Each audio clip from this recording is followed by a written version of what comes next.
The banker's words hit like a bullet. 30 days, Mr. Hart, or we take everything. Caleb Hart stood in the scorching Wyoming sun, his father's debts crushing him like a vice. At 32, he'd already buried one parent and was about to lose the only thing left, his name. Then came the offer that would change everything: marry Eleanor Whitmore, the 71-year-old cattle empress of Red Hollow Ranch, and all his problems disappear. It sounded insane, desperate, wrong. But as he stared at the foreclosure notice in his trembling hands, Caleb realized he was out of choices. Before we ride into this tale of survival, ambition, and unexpected honor, I invite you to stay with me until the very end. Drop a comment below telling me what city you're watching from. I love seeing how far these stories travel. And if this story grabs hold of you, hit that like button. Now, let's begin. The heat of August 1892 didn't just beat down on Teardrop Valley, it punished it. The sun hung like a brass coin in a bleached sky, baking the grasslands until they crackled underfoot. Dust devils spun across the open plain, carrying with them the smell of drought and dying hope. Caleb Hart sat on the splintered porch of what used to be his father's ranch house, watching his world come apart one piece at a time. The letter lay beside him, its edges already curling in the heat. He didn't need to read it again. The words were carved into his memory. Final notice. Payment due in full. 30 days. 30 days to come up with $3,000. 30 days to undo 5 years of his father's bad decisions, poor harvests, and worse luck. 30 days to save a legacy that was already half buried. Caleb ran his hand through dark hair matted with sweat and stared out at the land that had broken his father's back and would likely break his too. The Hart Ranch, if you could even call it that anymore, consisted of 140 acres of sun-scorched earth, a barn with a sagging roof, and exactly 17 head of cattle that weren't worth half what they'd cost to raise. His father had died 8 months ago, and Caleb had been drowning ever since. You gonna sit there all day feeling sorry for yourself, or you gonna do something about it? The voice came from behind him. Caleb didn't turn around. He knew who it was. Not much to do, Jimmy, Caleb said quietly, unless you got $3,000 hidden in your boot. Jimmy Kern stepped out onto the porch, his weather-beaten face creased with concern. At 54, he'd worked for Caleb's father for nearly 20 years, staying on even when the wages stopped coming regular. He was the closest thing to family Caleb had left. I got about $16 in a pocket watch that don't work, Jimmy said, settling himself against the porch rail. But I got ears and I've been hearing things. Yeah? What kind of things? Jimmy pulled a plug of tobacco from his vest and bit off a piece. The kind that might save your hide, or ruin you completely. Hard to say which. Caleb finally looked up. I'm listening. Word is Eleanor Whitmore's looking for a husband. The statement hung in the air like something toxic. Caleb stared at Jimmy, waiting for the punchline, but the older man's expression remained dead serious. Eleanor Whitmore, Caleb repeated slowly. The Eleanor Whitmore who owns Red Hollow Ranch. The Eleanor Whitmore who's old enough to be my grandmother. That's the one. And she's looking for a husband. Yep. Caleb leaned back against the porch post, a bitter laugh escaping his throat. Well, that's the craziest damn thing I've heard all week. And considering my week, that's saying something. Jimmy worked the tobacco in his jaw, his eyes fixed on the horizon. Crazy don't make it untrue. Her attorney's been asking around quiet-like, looking for a particular kind of man. Someone young enough to manage a ranch. Someone desperate enough to consider an arrangement. Someone who needs money and ain't too proud to take it. The description landed like a punch. Caleb felt his face flush. I ain't that desperate. Ain't you? Jimmy's gaze cut to the foreclosure notice. You got another plan? Because from where I'm standing, 30 days ain't a lot of time to conjure $3,000 out of thin air. Caleb pushed to his feet, suddenly needing to move. He walked to the edge of the porch, staring out at land that had consumed his father's life and was now consuming his. The cattle moved slowly in the far pasture, phantoms in the heat shimmer. Even if what you're saying is true, and I'm not saying I believe it, why in hell would Eleanor Whitmore want to marry someone like me? She's the richest woman in 3 counties. She could have anyone. That's just it, Jimmy said. She don't want just anyone. She wants someone who'll do what needs doing without asking too many questions. Someone who'll take her name, manage her affairs, and keep the buzzards from picking her bones while she's still breathing. She's dying? That's the rumor. Got something eating her up from the inside. Doctors say maybe 6 months, maybe a year.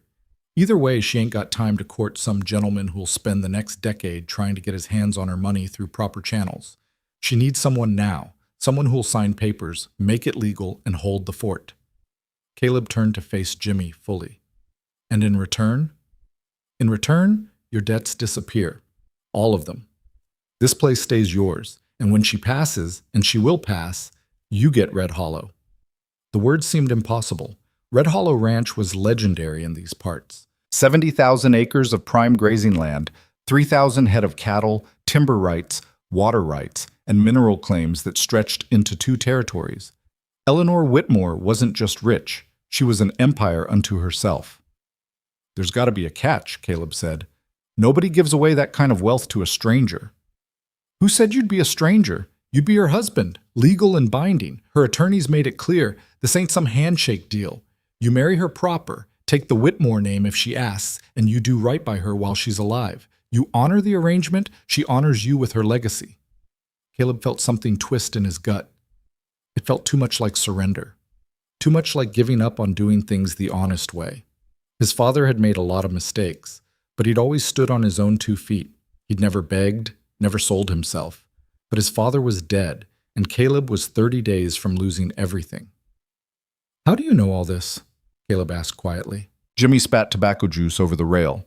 Her attorney came to see me 3 days ago, asked about you specifically, asked if you were the kind of man who could be trusted, asked if you had honor beneath all that desperation. I told him you did. Maybe I was wrong. The reproach stung more than Caleb wanted to admit. He looked away, jaw tight. Where would I even go to hear this offer myself? Assuming I was interested, which I'm not saying I am. Whitmore's attorney keeps an office in town, name's Everett Shaw. He'll be there until 5 o'clock today. After that, he heads back to Red Hollow, and the offer goes with him. I suspect he's already found other candidates. Other candidates. Men willing to trade their pride for security. Men who would look at a 71-year-old dying woman and see nothing but dollar signs and land deeds. The thought made Caleb's stomach turn. I need to think about it, he said. 30 days, Caleb. That's what the bank gave you. But Shaw's only giving you until 5 o'clock today. Sometimes thinking too long is the same as choosing. By 3:30, Caleb found himself riding toward town, though he wasn't entirely sure when he'd made the decision. The horse beneath him was one of only 2 he had left, a roan mare named Duchess, who'd seen better days but still had heart. The 6-mile ride to Cooper's Bend gave him time to think, though thinking only seemed to make things worse. What kind of man married for money? The answer came quick and bitter. A desperate one. The town appeared on the horizon like a promise or a threat, depending on how you looked at it. Cooper's Bend wasn't much. A main street with a dozen buildings, a church at one end and a saloon at the other, everything important in between. Caleb tied Duchess to the rail outside Shaw's office, a narrow building wedged between the general store and the land office. For a long moment, he just stood there, hand on the door, knowing that opening it would change things. Maybe forever. He opened it anyway. The office was small and neat, smelling of paper and pipe tobacco. A man sat behind a mahogany desk that seemed too fine for the surroundings, his silver hair combed back, his suit immaculate despite the heat. He looked up as Caleb entered, and something like satisfaction crossed his face. "Mr. Hart," he said, rising, "I was beginning to think you wouldn't come." "How'd you know who I am?" "Because I make it my business to know." Everett Shaw gestured to a chair. "Please, sit. I assume James Kern delivered my message?" Caleb sat, feeling out of place in his dusty work clothes and sweat-stained shirt. "He delivered something. Whether it was truth or fantasy, I'm still trying to figure out." Shaw smiled thinly. "A healthy skepticism. Mrs. Whitmore will appreciate that. Let me be direct, Mr. Hart. My employer is facing a situation that requires an unconventional solution. She is 71 years old, in declining health, and the sole owner of one of the largest ranching operations in Wyoming Territory. She has no children, no close family, and more enemies than you can count. Men who are waiting for her to die so they can tear Red Hollow apart like wolves on a carcass. So why not sell? Take the money and live comfortable? Because Red Hollow isn't just land to Eleanor Whitmore. It's her life's work. Her late husband built it from nothing, and when he passed, she expanded it into something even greater. She'll be damned before she sees it carved up and sold to speculators and politicians. Shaw leaned forward, his eyes sharp. She needs a husband, Mr. Hart. Not for companionship, she's too practical for that. Not for romance, she's too old and too ill.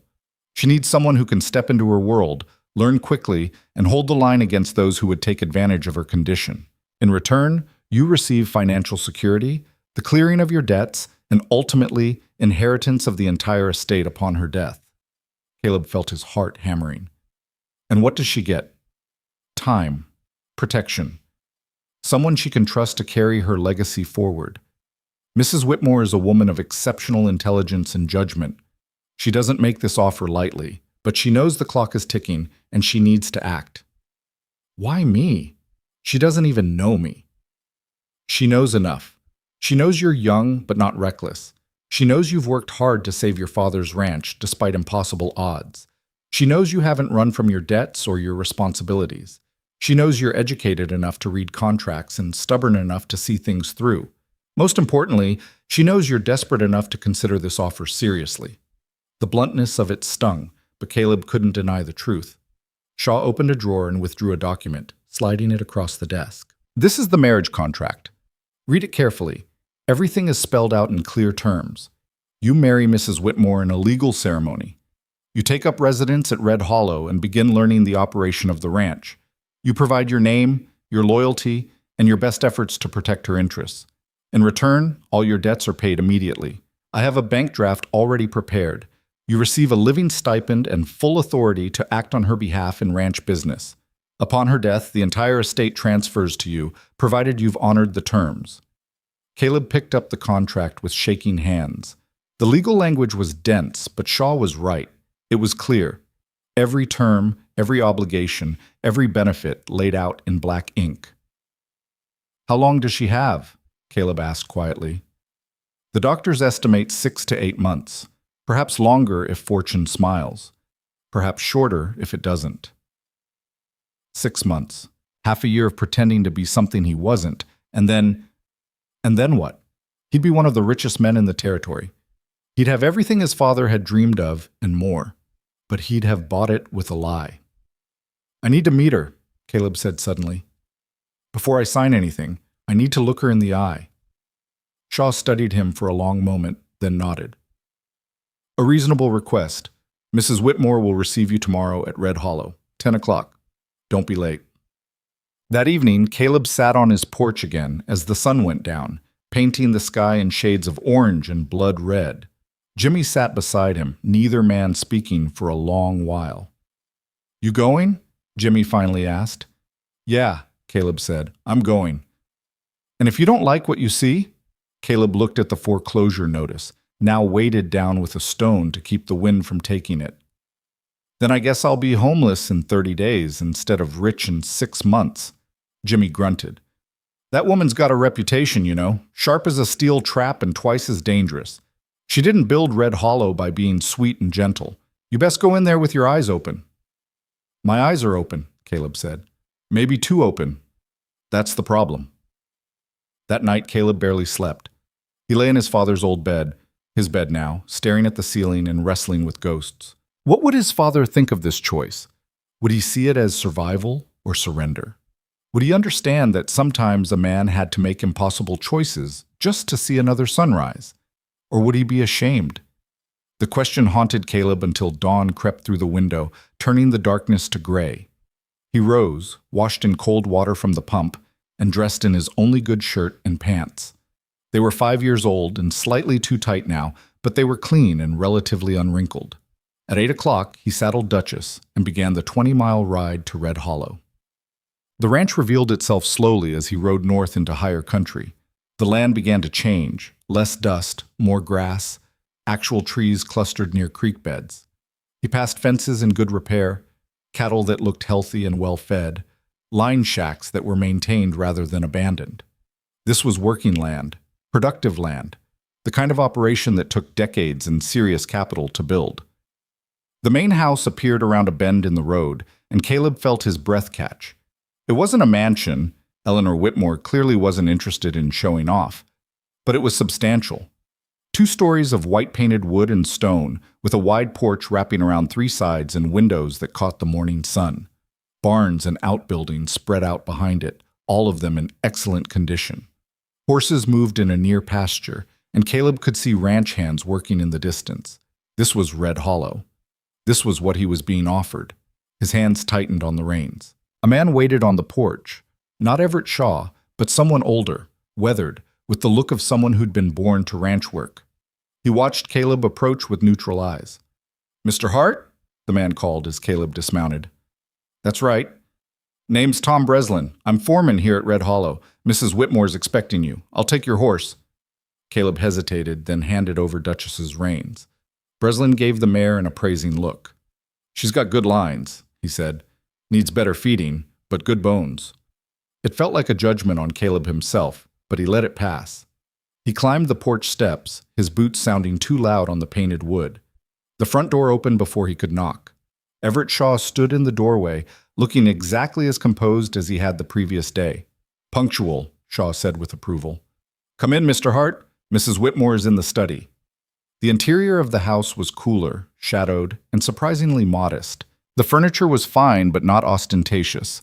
The decorations minimal. This was a house meant for living and working, not impressing visitors. Shaw led him down a hallway to a door at the back of the house, knocked twice, then opened it. "Mr. Caleb Hart, ma'am," Shaw announced, then stepped aside. Caleb entered the study and got his first look at Eleanor Whitmore. She sat behind a large desk covered with ledgers and papers, her gray hair pulled back in a simple bun, her face lined with age and pain, but her eyes were ice blue and sharp as broken glass. She wore a high-collared dark dress, and despite the warmth of the day, a shawl lay across her shoulders. She was thin, far thinner than was healthy, and Caleb could see the shadow of illness in her pallor. But when she looked at him, there was nothing weak in that gaze. "Mr. Hart," she said, her voice surprisingly strong. "Thank you for coming." "Ma'am," Caleb said, removing his hat. "Sit down. We have a great deal to discuss, and I haven't the energy to waste on pleasantries." Caleb sat in the chair across from her desk, acutely aware of being evaluated. Eleanor Whitmore studied him in silence for a long moment, and he had the unsettling feeling that she was seeing straight through to his bones. "Everett tells me you read the contract," she said finally. "Yes, ma'am." "And do you understand it?" "I believe so. You need a husband in name, someone to manage the ranch and protect your interests. In return, my debts are cleared and I inherit when you pass." A crude summary, but accurate. She folded her hands on the desk. "What Everett may not have made clear is exactly what you're walking into. Red Hollow has enemies, Mr. Hart. Powerful ones. Men who've been waiting for me to die so they can seize water rights, mineral claims, and land that by all rights belongs to this ranch. They see a dying old woman and a stranger stepping into boots too big for him, and they'll test you at every turn. Some of those tests will be legal, others won't be." "I'm not afraid of hard work or hard men," Caleb said. "Bravery is admirable. Intelligence is more useful. If you take my name and my wealth, you'll need both." She paused, and something that might have been pain flickered across her face. Her hand moved to her side, pressing briefly, then returned to the desk. "I'm dying, Mr. Hart. The doctors use prettier words, but that's the truth of it. Cancer, they say. Started in one place, spread to others. I have perhaps 6 months of useful life left. Maybe 8 if I'm stubborn. After that, there will be pain and laudanum and the slow process of fading. I don't fear death. I've lived a full life. But I'll be damned if I let everything my husband and I built be torn apart by vultures." Her voice hardened on those last words, and Caleb saw in her something fierce and unbroken. "I need to know something before we go any further," Caleb said carefully. "Why not leave it to family? Surely you have cousins, nieces, someone with a blood claim." Eleanor's expression turned bitter. "I have exactly 3 living relatives, Mr. Hart. 2 nephews who've never worked a day in their lives and couldn't run a ranch if the instructions were carved into stone tablets. And a niece who's been married and divorced 3 times, each marriage ending with her taking a substantial settlement. They would sell Red Hollow before my body was cold. I won't allow it. And hiring a manager, someone with experience?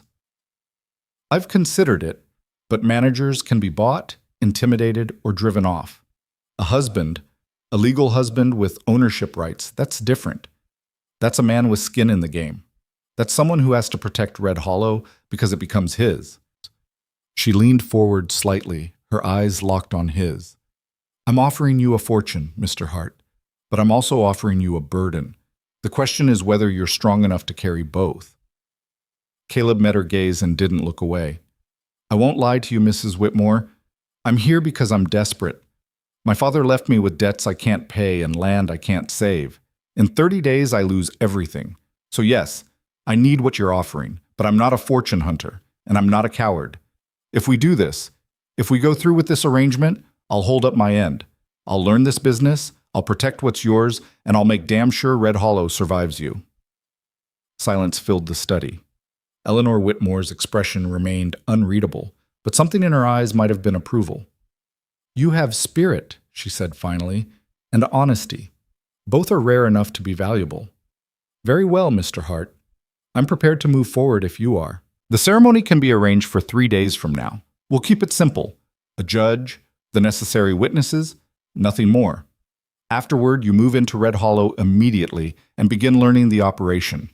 I'll introduce you to my business contacts, my attorneys, and the ranch managers. You'll need to learn quickly because time is not our ally. 3 days. In 3 days, he would marry a woman old enough to be his grandmother. In 3 days, his entire life would change. Caleb thought of his father's grave, of the foreclosure notice, of the empty cattle pens and the sagging barn roof. He thought of 30 days turning into nothing. I accept, he said, his voice steady. I'll marry you, Mrs. Whitmore, and I'll see this through. Eleanor nodded once, sharp and definitive. Then we have an agreement. Everett will handle the legalities. Tom Breslin will show you around the property today so you can begin to understand what you're inheriting. And Mr. Hart, yes, ma'am? Call me Eleanor. We're about to become husband and wife. We may as well dispense with excessive formality.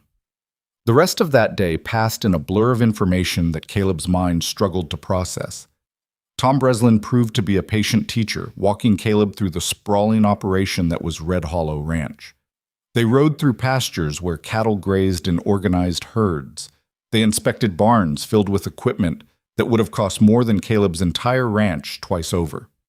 They visited line shacks where seasonal workers stayed during calving season. They examined water sources, natural springs and dug wells that Eleanor's husband had secured through careful negotiation and occasional legal warfare. The water's the key to everything, Breslin explained as they stood beside a clear creek that ran through Red Hollow's northern section. Control the water, control the land. There are men who'd kill to get their hands on these water rights, and I ain't speaking poetically. Eleanor mentioned enemies, Caleb said. Breslin spat into the creek. The biggest is Garrett Cole. He owns the Triple Star Ranch to the east. Big operation, but his water sources are unreliable. Been trying to negotiate access to our springs for years. Eleanor's always refused. She knew giving Cole an inch would lead to him taking a mile. What's Cole like? Rich, ambitious, and not particular about how he gets what he wants. He's got politicians in his pocket and enough money to tie up anyone in court for years. When he hears about you marrying Eleanor, he'll come sniffing around, guaranteed. He'll test you, see if you're as strong as she is. They rode on, and Breslin pointed out property boundaries, timber stands, and mineral claims that Eleanor had accumulated over 40 years of shrewd business dealings. She's a hell of a woman, Breslin said at one point. Best boss I ever had. Fair, tough, and smart as they come. But she's also dying, and everyone knows it. The vultures are already circling. Including you? Caleb asked bluntly. Breslin turned in his saddle, his face hardening. I've worked for Eleanor Whitmore for 22 years. She trusted me when I had nothing, made me foreman when others would have passed me over. I owe her everything I got, and I'll defend Red Hollow until my last breath. You got questions about my loyalty? We can settle them right now. Caleb raised his hands in a peaceable gesture. No offense meant. I'm just trying to understand who I can trust. Breslin's expression softened slightly. Fair enough. You're walking into a complicated situation. Just know that the men who work this ranch, the real men, not the drifters and seasonal hands, we're loyal to Eleanor first and Red Hollow second. You prove yourself worthy of both, and you'll have our backing. You prove yourself a fortune-hunting coward, and we'll make your life hell until Eleanor passes and we can run you off proper. It was the most honest thing anyone had said to Caleb all day, and he found himself respecting the foreman for it. I appreciate the directness, Caleb said. You'll get plenty of it around here. Eleanor don't tolerate ass-kissers, and neither do we. That evening, Caleb sat across from Eleanor at dinner, a meal served in a formal dining room that felt cavernous with just the two of them. The food was excellent, far better than anything Caleb had eaten in months, but he barely tasted it. His mind was still spinning from everything he'd seen and heard. Eleanor ate sparingly, pushing food around her plate more than consuming it. Caleb noticed how carefully she moved, as if every motion required thought to avoid pain. Tom says you asked good questions today, Eleanor said, breaking the silence. That's encouraging. I've got about 1,000 more, Caleb admitted. You'll have time to ask them. Learning Red Hollow isn't something that happens in days or weeks. It takes years to truly understand all the pieces, all the relationships, all the history, but you'll have me to guide you for as long as I'm able. She set down her fork, regarding him seriously. I want to be clear about something, Mr. Hart. This marriage is a business arrangement, nothing more. I don't expect affection, companionship, or any of the usual trappings of matrimony. You'll have your own rooms, your own space. What I require is your name, your effort, and your loyalty to Red Hollow's interests. In private, we can be honest about what this is. In public, we present a united front. Is that understood? Yes, ma'am. Yes, Eleanor. Good. Because there will be people who try to drive a wedge between us, who try to convince you that I'm a dying old woman standing between you and fortune. They'll offer you shortcuts, deals, ways to accelerate your inheritance. I need to know you won't listen. Caleb met her eyes. I made you a promise earlier today. I keep my promises. See that you do. Because if you betray me, Mr. Hart, I'll die knowing I was a fool. And I've lived 71 years without being anyone's fool. I'd rather not start now. 3 days later, in a small ceremony held in Eleanor Whitmore's study with only Everett Shaw, Tom Breslin, and a territorial judge present, Caleb Hart became Caleb Whitmore. The judge read the words with bureaucratic efficiency. Caleb spoke his vows, feeling like he was in a dream. Eleanor's voice remained steady despite her obvious illness. There were no rings, no kiss, no celebration. When it was done, the judge shook their hands, accepted his fee from Everett Shaw, and departed. Breslin offered curt congratulations and returned to work. Shaw handed Caleb a bank draft covering all his debts, along with keys to his new home. And just like that, Caleb's old life ended. That night, lying in a guest bedroom, his bedroom now, in a house that was suddenly his home, Caleb stared at the ceiling and wondered what the hell he'd just done. He'd married for money. He'd sold himself to save himself. He'd tied his fate to a dying woman for nothing more noble than survival. But as he drifted toward sleep, he found himself thinking not about the ranch or the money, but about the fierce intelligence in Eleanor Whitmore's eyes, the pride in her voice when she spoke of Red Hollow, and the weight of legacy she was trusting him to carry. He'd entered into this as a transaction. Something told him it wouldn't stay that way. The morning after the wedding, Caleb woke before dawn to find a note slipped under his door. Eleanor's handwriting was precise despite her illness. Report to the main office at 6 o'clock. Your education begins today. Don't be late. E.W. Caleb dressed quickly and made his way downstairs. The house was already alive with activity, staff preparing breakfast, ranch hands receiving assignments for the day. He found the main office, a room separate from Eleanor's personal study, and stepped inside. Eleanor sat behind yet another desk covered in ledgers, maps, and correspondence. She looked pale in the early light, but her eyes were sharp. "Close the door," she said, "and sit down. We have work to do." For the next 6 hours, Eleanor walked Caleb through the business of Red Hollow. She showed him ledgers tracking cattle sales, hay production, timber contracts. She explained water rights agreements that dated back 30 years. She outlined relationships with banks, suppliers, and territorial officials. She detailed threats, legal challenges to land boundaries, political maneuvering around mining claims, pressure from neighboring ranches seeking access to Red Hollow's resources. Caleb's head spun with information, but he forced himself to focus, to ask questions, to understand not just the facts but the connections between them. This section here, Eleanor said, pointing to a map, is disputed territory. My late husband claimed it through a mining operation in 1867, but there's another claim filed in 1865 that may supersede ours. It's been tied up in territorial court for years. If we lose that claim, we lose access to copper deposits worth potentially hundreds of thousands of dollars. Who filed the earlier claim? A prospector named William Hatch. He sold the claim to Garrett Cole 3 years ago. Cole's been using the courts to try to invalidate our ownership. It's a war of attrition. He knows I'm dying and assumes you won't have the knowledge or resources to fight him. Then he assumes wrong, Caleb said. Eleanor's lips twitched in something that might have been a smile. We'll see. Legal battles require patience, money, and nerves of steel. I hope you have all three. They worked through lunch, Eleanor barely eating while continuing to explain the intricacies of ranch management and the political landscape Caleb was now part of. By mid-afternoon, she was visibly exhausted, her face drawn with pain. That's enough for today, she said, closing the ledger in front of her. You've absorbed about as much as a human mind can handle. We'll continue tomorrow. Are you all right? Caleb asked, seeing how she gripped the edge of the desk. I'm dying, Mr. Whitmore. I'm not all right. But I'll manage. The medication helps, when I can tolerate it. She stood slowly, and Caleb instinctively moved to help her. She waved him off. I can still walk on my own, thank you. Save your gallantry for when I truly need it. But as she moved past him toward the door, Caleb saw her stumble slightly. This time he didn't ask. He simply caught her elbow, steadying her. For a moment he thought she'd snap at him again. Instead, she allowed the support, leaning on his arm just enough to regain her balance. Thank you, she said quietly.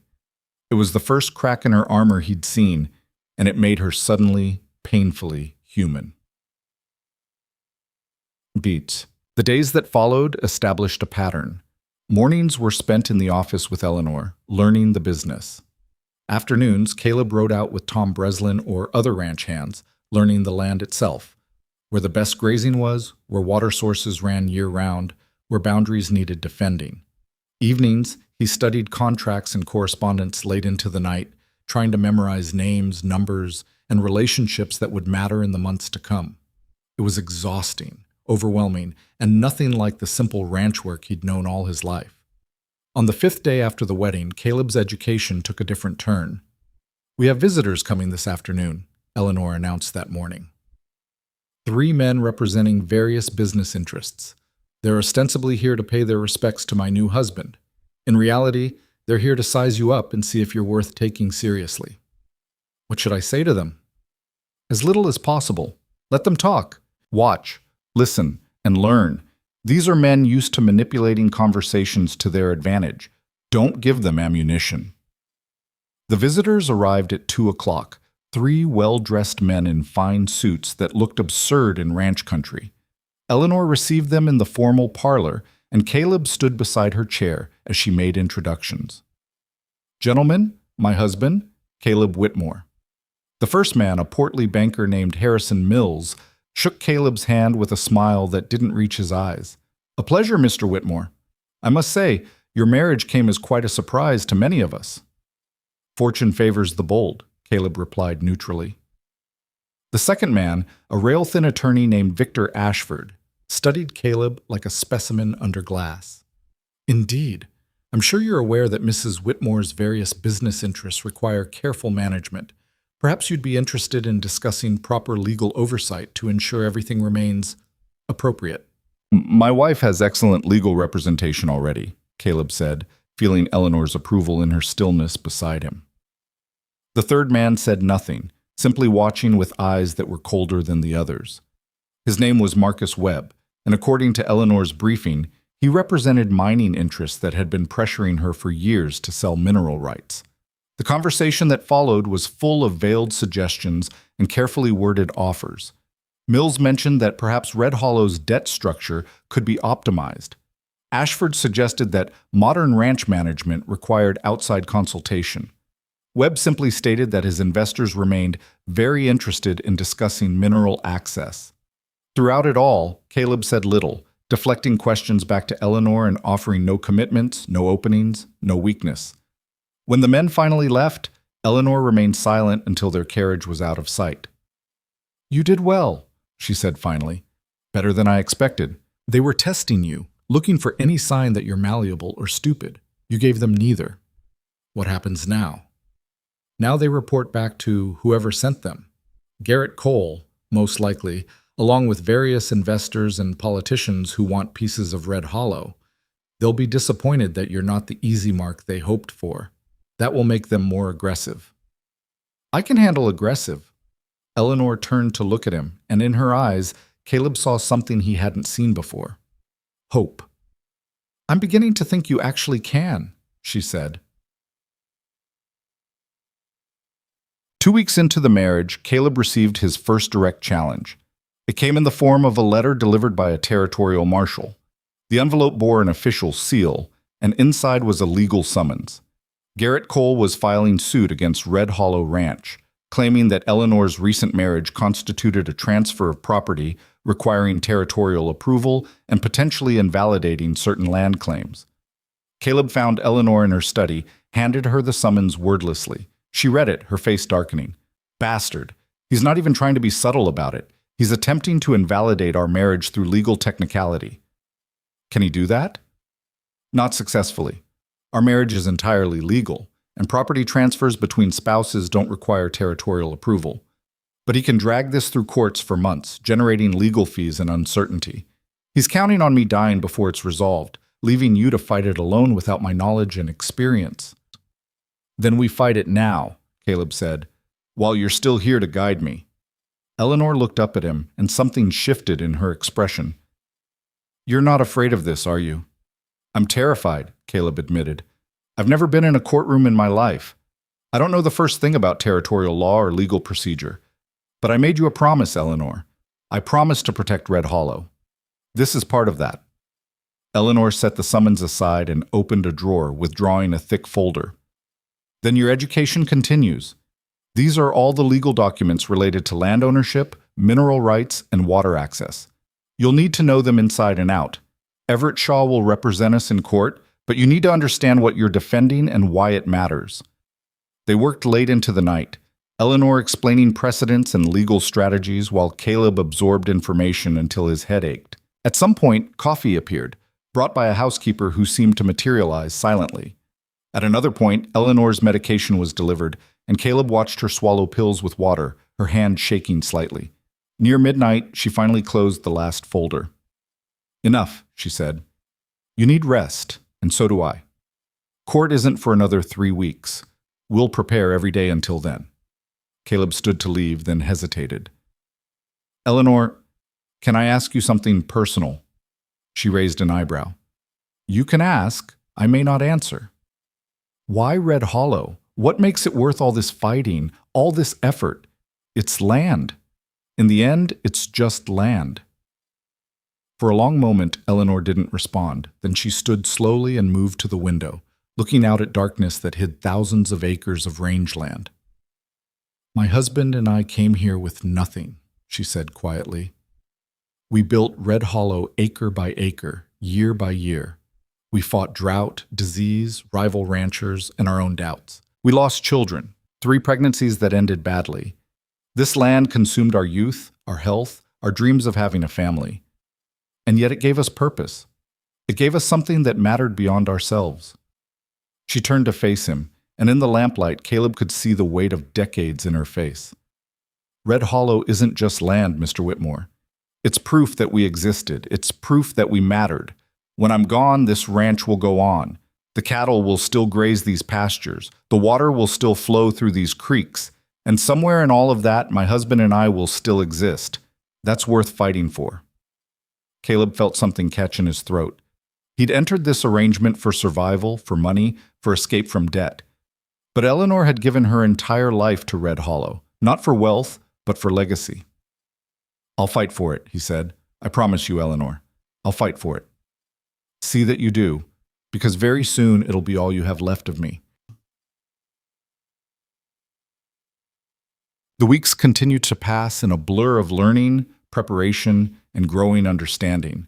Caleb discovered that Eleanor Whitmore was not just a rancher, but a strategist of the highest order. Every decision she'd made over 40 years had been calculated to strengthen Red Hollow's position, protect its resources, and ensure its survival. She showed him hidden valleys where cattle could winter safely. She explained relationships with native tribes that allowed safe passage through certain territories. She revealed financial reserves carefully maintained for emergencies. She taught him to read men's intentions in their words and silences. And slowly, without either of them quite acknowledging it, their relationship began to shift. What had started as a cold business arrangement warmed into something resembling partnership. Eleanor began asking Caleb's opinion rather than simply lecturing. Caleb started anticipating her needs, bringing documents before she asked, suggesting solutions to problems before she'd fully articulated them. One evening, nearly a month after the wedding, they sat together going through correspondence. Eleanor opened a letter and suddenly went still. "What is it?" Caleb asked. She handed him the letter wordlessly. It was from a doctor in Denver, a specialist she'd consulted months before. The news wasn't good. The cancer was progressing faster than anticipated. Her time was shorter than anyone had hoped. Caleb read it twice, feeling something heavy settle in his chest. "How long?" he asked quietly. 4 months, perhaps 5. There's a procedure they could attempt, but it would be experimental, expensive, and likely only buy me a few additional weeks of misery. "You should try it anyway." Eleanor smiled sadly. "Why?" "So I can linger a bit longer in pain." "No, Mr. Whitmore. I've lived my life on my own terms. I'll die the same way." Caleb set the letter down, surprised by the emotion welling up inside him. A month ago, this news would have meant his inheritance was coming sooner. Now all he could think was that he wasn't ready to lose her. There was still so much to learn, so much she hadn't taught him. 4 months isn't enough time," he said. "It never is. But it's what we have." Eleanor reached across the desk and, for the first time, placed her hand over his. Her skin was paper-thin, cold despite the warm evening. "You've surprised me, Caleb. When Everett first suggested this arrangement, I expected to find an opportunist or a coward. Instead, I found a man with integrity. Perhaps I chose more wisely than I knew." The use of his first name struck Caleb as significant. In private, she'd been calling him Mr. Whitmore despite their marriage. This felt like acceptance, like acknowledgement of something real between them. "You gave me a chance when I had nothing left," Caleb said. "The least I can do is be worthy of it." "You've already proven yourself worthy. The question now is whether you can prove it to everyone else." That proof came sooner than expected. 3 days later, Garrett Cole himself rode onto Red Hollow property with 10 men at his back. Tom Breslin sent word to the main house immediately, and by the time Cole reached the ranch yard, both Eleanor and Caleb were on the porch waiting. Cole was a big man, broad-shouldered and aggressive, with the kind of confidence that came from getting his way most of his life. He dismounted and approached the porch with a smile that held no warmth. "Eleanor," he said, tipping his hat, "you're looking well." "Liar," Eleanor replied calmly. "I'm looking like death, and we both know it. What do you want, Garrett?" Cole's eyes shifted to Caleb. "Just wanted to meet the new husband. Word is you married young, very young." "Word travels fast," Eleanor said. "This is my husband, Caleb Whitmore. Caleb, this is Garrett Cole. He owns the Triple Star Ranch and has been trying to steal pieces of Red Hollow for as long as I can remember." Cole's smile tightened. "Strong words, Eleanor. I've made you fair offers over the years." "Fair to you, perhaps, not to Red Hollow." Cole turned his full attention to Caleb now, sizing him up with obvious disdain. "So you're the lucky man who married into all this. Must feel like quite the windfall." "I married a remarkable woman," Caleb said evenly. "Everything else is secondary." "How touching. I wonder if you'll still feel that way in a few months when she's gone and you're left trying to run a ranch you know nothing about. Might be you'll want to talk business then. Might be you'll realize that some of Eleanor's stubbornness isn't worth maintaining. Might be you'll be disappointed, Caleb replied. The two men stared at each other, and Caleb felt the weight of the moment. This was the test Eleanor had warned him about, the moment when rivals would probe for weakness, searching for any sign that he would fold. He didn't look away. Finally, Cole laughed, but there was no humor in it. We'll see, boy. We'll see. Eleanor's a force of nature, but she won't last forever, and when she's gone, we'll discover what you're really made of. He remounted his horse, his men following suit. Give my regards to your attorneys, Eleanor. I'm sure we'll be seeing a lot of each other in court these next few months. They rode off, leaving dust hanging in the air like a threat. Eleanor remained silent until they were out of sight, then turned to Caleb. That, she said, was very well done. I didn't do anything. Exactly. You stood your ground, didn't rise to his bait, and didn't show fear. That's more than many men could manage when facing Garrett Cole. He expected a fortune hunter he could intimidate or buy off. Instead, he found someone who wouldn't bend. She moved toward the door, then paused. The real tests are coming, Caleb. Cole won't stop with intimidation. He'll use courts, politics, and if necessary, more direct methods. Are you prepared for that? Caleb thought about his father's ranch, now saved from foreclosure with money from this marriage. He thought about the last month of learning Red Hollow's ins and outs. He thought about Eleanor's trust and her fading time. I'm prepared, he said. Whatever comes, I'm ready. Eleanor nodded slowly. Then let them come. Red Hollow has weathered worse storms than Garrett Cole. But as Caleb watched her make her careful way inside, he wondered if that was still true. If Red Hollow could truly weather this storm when its strongest defender was slowly dying. He would find out soon enough. The courtroom in Cheyenne was smaller than Caleb had imagined, with wood-paneled walls and windows that let in harsh afternoon light. He sat beside Eleanor at the defendant's table, acutely aware of the eyes on them, journalists, curious spectators, and most notably Garrett Cole seated across the aisle with his attorney, a sharp-featured man named Theodore Kincaid, who had a reputation for winning cases through intimidation and technicalities. Everett Shaw sat on Eleanor's other side, his silver hair neatly combed, his posture relaxed despite the gravity of the proceedings. He'd spent the past 3 weeks preparing them for this moment, drilling Caleb on facts and dates until he could recite property boundaries in his sleep. The judge entered, a stern-faced man named Horace Blackwood, who'd been on the territorial bench for 15 years. Everyone rose, and Caleb felt Eleanor sway slightly beside him. He moved closer, ready to steady her, but she straightened her spine and remained standing on her own until the judge sat. "Be seated," Blackwood said, his voice carrying the weariness of a man who'd heard too many cases. "We're here on the matter of Cole versus Whitmore, regarding alleged improper property transfer and land claim disputes. Mr. Kincaid, you filed this action. Present your argument." Kincaid stood, smooth and confident. "Your Honor, this case concerns a blatant attempt to circumvent territorial property law through a sham marriage. Mrs. Eleanor Whitmore, knowing she is terminally ill, married a man 40 years her junior for the sole purpose of transferring valuable land and mineral rights without proper territorial approval. This marriage is not legitimate in spirit or intent. It is a legal fiction designed to defraud legitimate claimants of property that should rightfully be subject to probate review." Caleb felt anger rising but kept his face neutral. Eleanor had warned him that Kincaid would attack the marriage itself, questioning its legitimacy and painting Caleb as a fortune hunter. Shaw rose to respond, his voice calm and measured. "Your Honor, Mr. Kincaid's argument rests on speculation and innuendo, not law. Mrs. Whitmore's marriage to Mr. Caleb Whitmore is entirely legal, properly documented, and recognized by territorial statute. How she chooses to manage her property within that legal marriage is her right as a free citizen. Mr. Kincaid represents interests that have been attempting to acquire Red Hollow Ranch property for years through various means.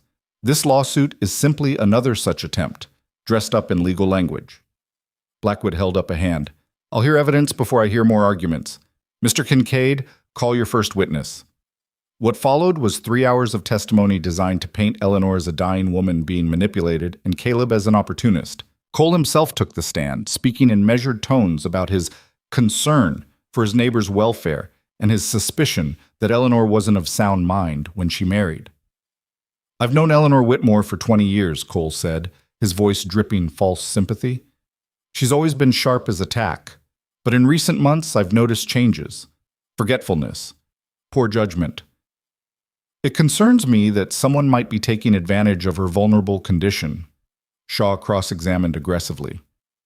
"Mr. Cole, isn't it true that you've made multiple offers to purchase Red Hollow property over the years?" "I've made fair business offers, yes." "And Mrs. Whitmore refused them all?" "She did." "And isn't it also true that you filed a mining claim challenging Red Hollow's mineral rights just 6 months ago?" Cole's jaw tightened. "That claim is based on legitimate documentation from 1865. Documentation you purchased from a third party, specifically to challenge Mrs. Whitmore's ownership?" "I purchased a valid claim." "So your concern for Mrs. Whitmore's welfare coincides conveniently with your desire to acquire her property?" "Objection," Kincaid said sharply. "Argumentative." "Sustained," Blackwood said, but Caleb could see the judge's expression had shifted slightly. The second day of proceedings brought medical testimony. Kincaid called a doctor who'd examined Eleanor 3 months earlier and testified about her declining health, her medication regimen, and his professional opinion that prolonged illness could affect judgment and decision-making. Then Shaw called Eleanor herself to the stand. Caleb watched her walk to the witness box with careful dignity, refusing assistance despite her obvious weakness. She wore a dark dress that emphasized her pallor, but when she sat and looked out at the courtroom, her eyes were clear and sharp. Shaw began gently. "Mrs. Whitmore, how long have you owned Red Hollow Ranch?" 42 years. My late husband and I established it together in 1850. When he died in 1869, I continued operating it alone." "During those 42 years, have you made your own business decisions?" "Every single one, including the decision to marry Mr. Caleb Whitmore." "Especially that decision," Shaw nodded. "Can you tell the court why you chose to marry Mr. Whitmore?" Eleanor's gaze swept the courtroom, settling briefly on Cole before returning to Shaw. "I'm dying. The doctors give me perhaps 4 months, maybe less. I have no children, no close family who could or would continue Red Hollow's operation. I needed someone I could trust to protect what my husband and I built.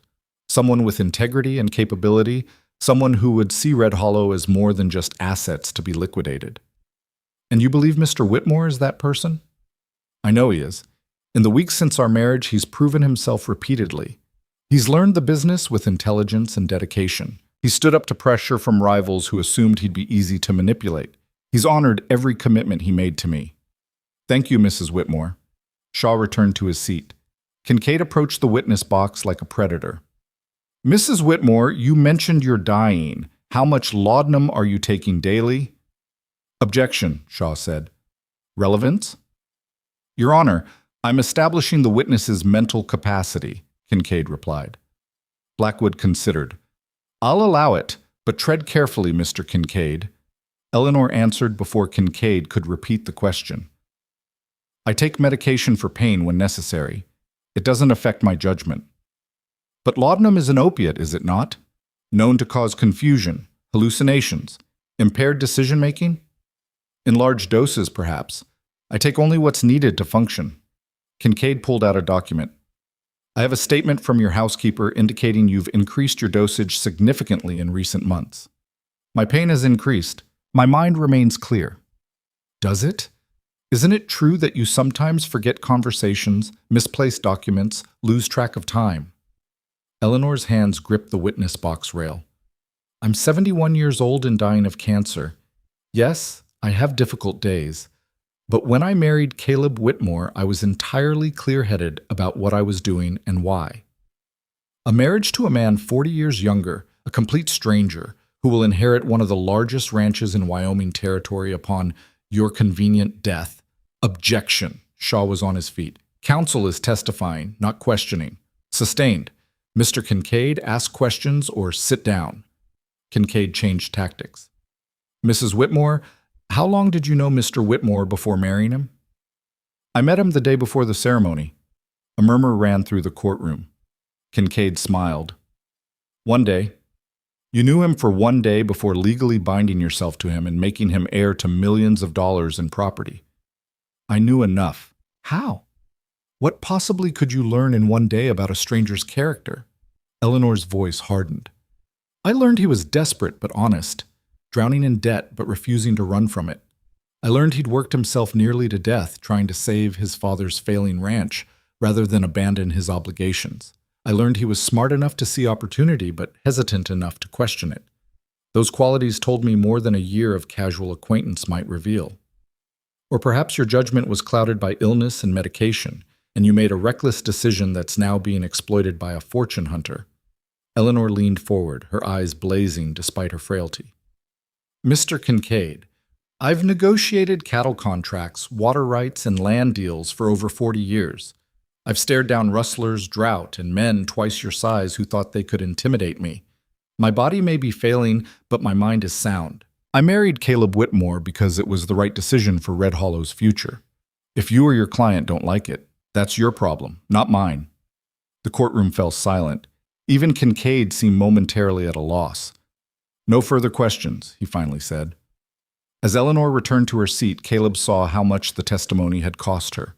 Her hands trembled, and sweat beaded her forehead despite the cool courtroom. When she sat, he leaned close. Are you all right? I'll manage, she whispered. We're winning. Don't let them see weakness. The third day brought Caleb himself to the stand. He'd been dreading this moment, knowing Kincaid would try to paint him as a schemer and a fraud. Shaw had coached him extensively.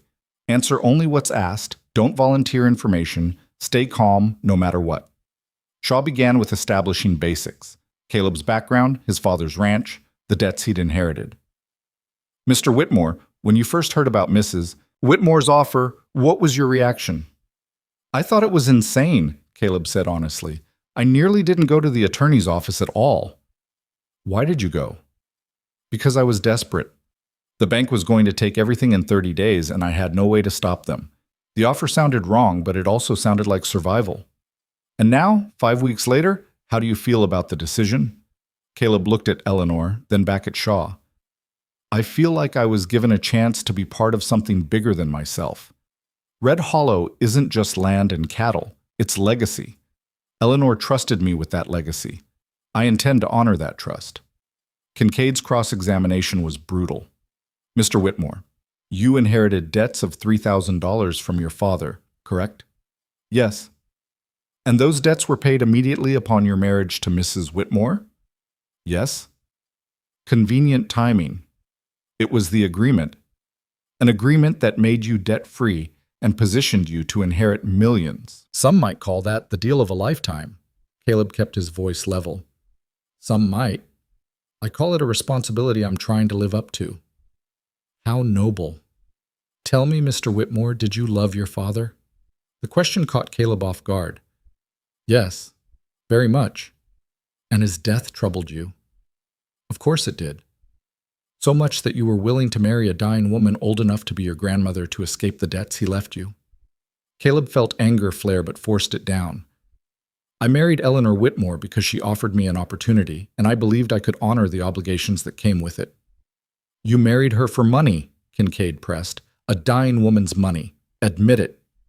I married her because I needed help, and she needed someone she could trust. Yes, money was involved. But if all I wanted was money, I could have walked away after the debts were paid. I didn't. I stayed because this arrangement is bigger than just financial benefit. Very touching. How long do you think you'll maintain this noble facade after she dies and you inherit everything? Shaw objected, and Blackwood sustained it, but the damage was done. Kincaid had planted the seed he wanted, that Caleb was simply waiting for Eleanor to die. The proceedings concluded late on the third day. Blackwood announced he would review all testimony and issue a ruling within 2 weeks. Court was adjourned, and Caleb helped Eleanor from the courthouse into the waiting carriage. She collapsed against the seat, her face gray with exhaustion. You did well today, she said quietly. Better than I expected. I'm not sure I convinced anyone of anything. You convinced the judge. That's all that matters. Blackwood's fair-minded. He won't let Kincaid's theatrics override the law. The journey back to Red Hollow took most of a day. Eleanor slept through much of it, and Caleb found himself studying her sleeping face, the lines carved by decades of sun and wind, the pain even sleep couldn't erase, the stubborn set of her jaw that remained even in unconsciousness. When had he started to actually care about her? Not as a business arrangement or a means to wealth, but as a person whose well-being mattered to him? He couldn't pinpoint the moment. It had happened gradually through shared work and mutual respect, through her teaching and his learning, through small moments of unexpected connection. She woke as they approached Red Hollow's main gate. "Home," she said softly, looking out at familiar land. "Whatever happens in court, Caleb, they can't take this from us. Not really. Red Hollow exists beyond legal documents and courtroom arguments. Remember that." 2 days after returning from Cheyenne, Tom Breslin rode up to the main house with news that pulled Caleb from his morning review of cattle inventory. "We've got trouble at the northern boundary," Breslin said without preamble. "Cole's men cut our fence line and drove about 50 head of our cattle onto his property." Caleb stood quickly. "When?" "Last night, looks like. One of our hands spotted it this morning. They're claiming the cattle wandered over, but the fence was cut clean with wire cutters." Eleanor appeared in the doorway, having overheard. "He's testing us, seeing if we'll let it slide or if we'll fight back." "What do we do?" Caleb asked. "We ride to the boundary with enough men to make Cole think twice about escalating, and we reclaim our property," Eleanor said. "And we document everything in case we need evidence for the marshal." An hour later, Caleb rode north with Breslin and 8 ranch hands, all armed. Eleanor had wanted to come, but Caleb had talked her out of it, arguing that Cole might use her presence to claim intimidation or worse. She'd reluctantly agreed to remain at the ranch house, though her displeasure was evident. The northern boundary stretched for miles, marked by a fence that separated Red Hollow from Triple Star. When they reached the cut section, Caleb saw immediately that Breslin was right. This was deliberate sabotage. 3 fence posts had been pulled up entirely, and wire lay coiled on the ground. Beyond the fence, on Cole's land, Red Hollow cattle grazed peacefully, identifiable by their brand. Cole himself waited with a dozen armed men, all mounted, all watching Caleb's approach with hostile eyes. Caleb dismounted slowly, keeping his hands visible and away from his weapon. He walked to the fence line and stopped. "Those are Red Hollow cattle on your property, Cole," he said. "We're here to bring them back." Cole smiled. "Funny thing about cattle, sometimes they wander. Can't really blame them for going where the grass is greener." "They didn't wander. Your men cut this fence and drove them over." "That's quite an accusation. You got proof?" Caleb gestured to the cut wire. "The proof is right here. This fence didn't cut itself." "Could have been rustlers. Could have been anyone. Hell, could have been your own men trying to make me look bad. Either way, those cattle are on my property now, and I'm within my rights to impound them as strays." Breslin moved his horse forward. "Mr. Cole, we all know what happened here. You can return those cattle peaceable, or we can involve the territorial marshal. Your choice." Cole's expression hardened. "You threatening me on my own land, Tom?" "I'm stating facts. Those cattle belong to Red Hollow. They'll be returning to Red Hollow, one way or another." The tension stretched tight. Caleb could feel it like a wire about to snap. Cole's men shifted in their saddles, hands drifting toward weapons. Breslin's crew did the same. Caleb stepped forward, drawing both groups' attention. "Mr. Cole, we can do this easy or hard. Easy is you admit your men made a mistake. We take our cattle back, and we fix this fence. Hard is we ride to Cooper's Bend, file a complaint with Marshal Davies, and let him sort it out. That means investigations, depositions, maybe even criminal charges for cattle theft. It also means the territorial court, which is already hearing one case between us, gets wind of this. Judges don't like parties who can't keep their hands clean during active litigation." Cole stared at him, reassessing. Caleb held his ground, keeping his voice reasonable but firm. "We both know this was meant to provoke a reaction," Caleb continued.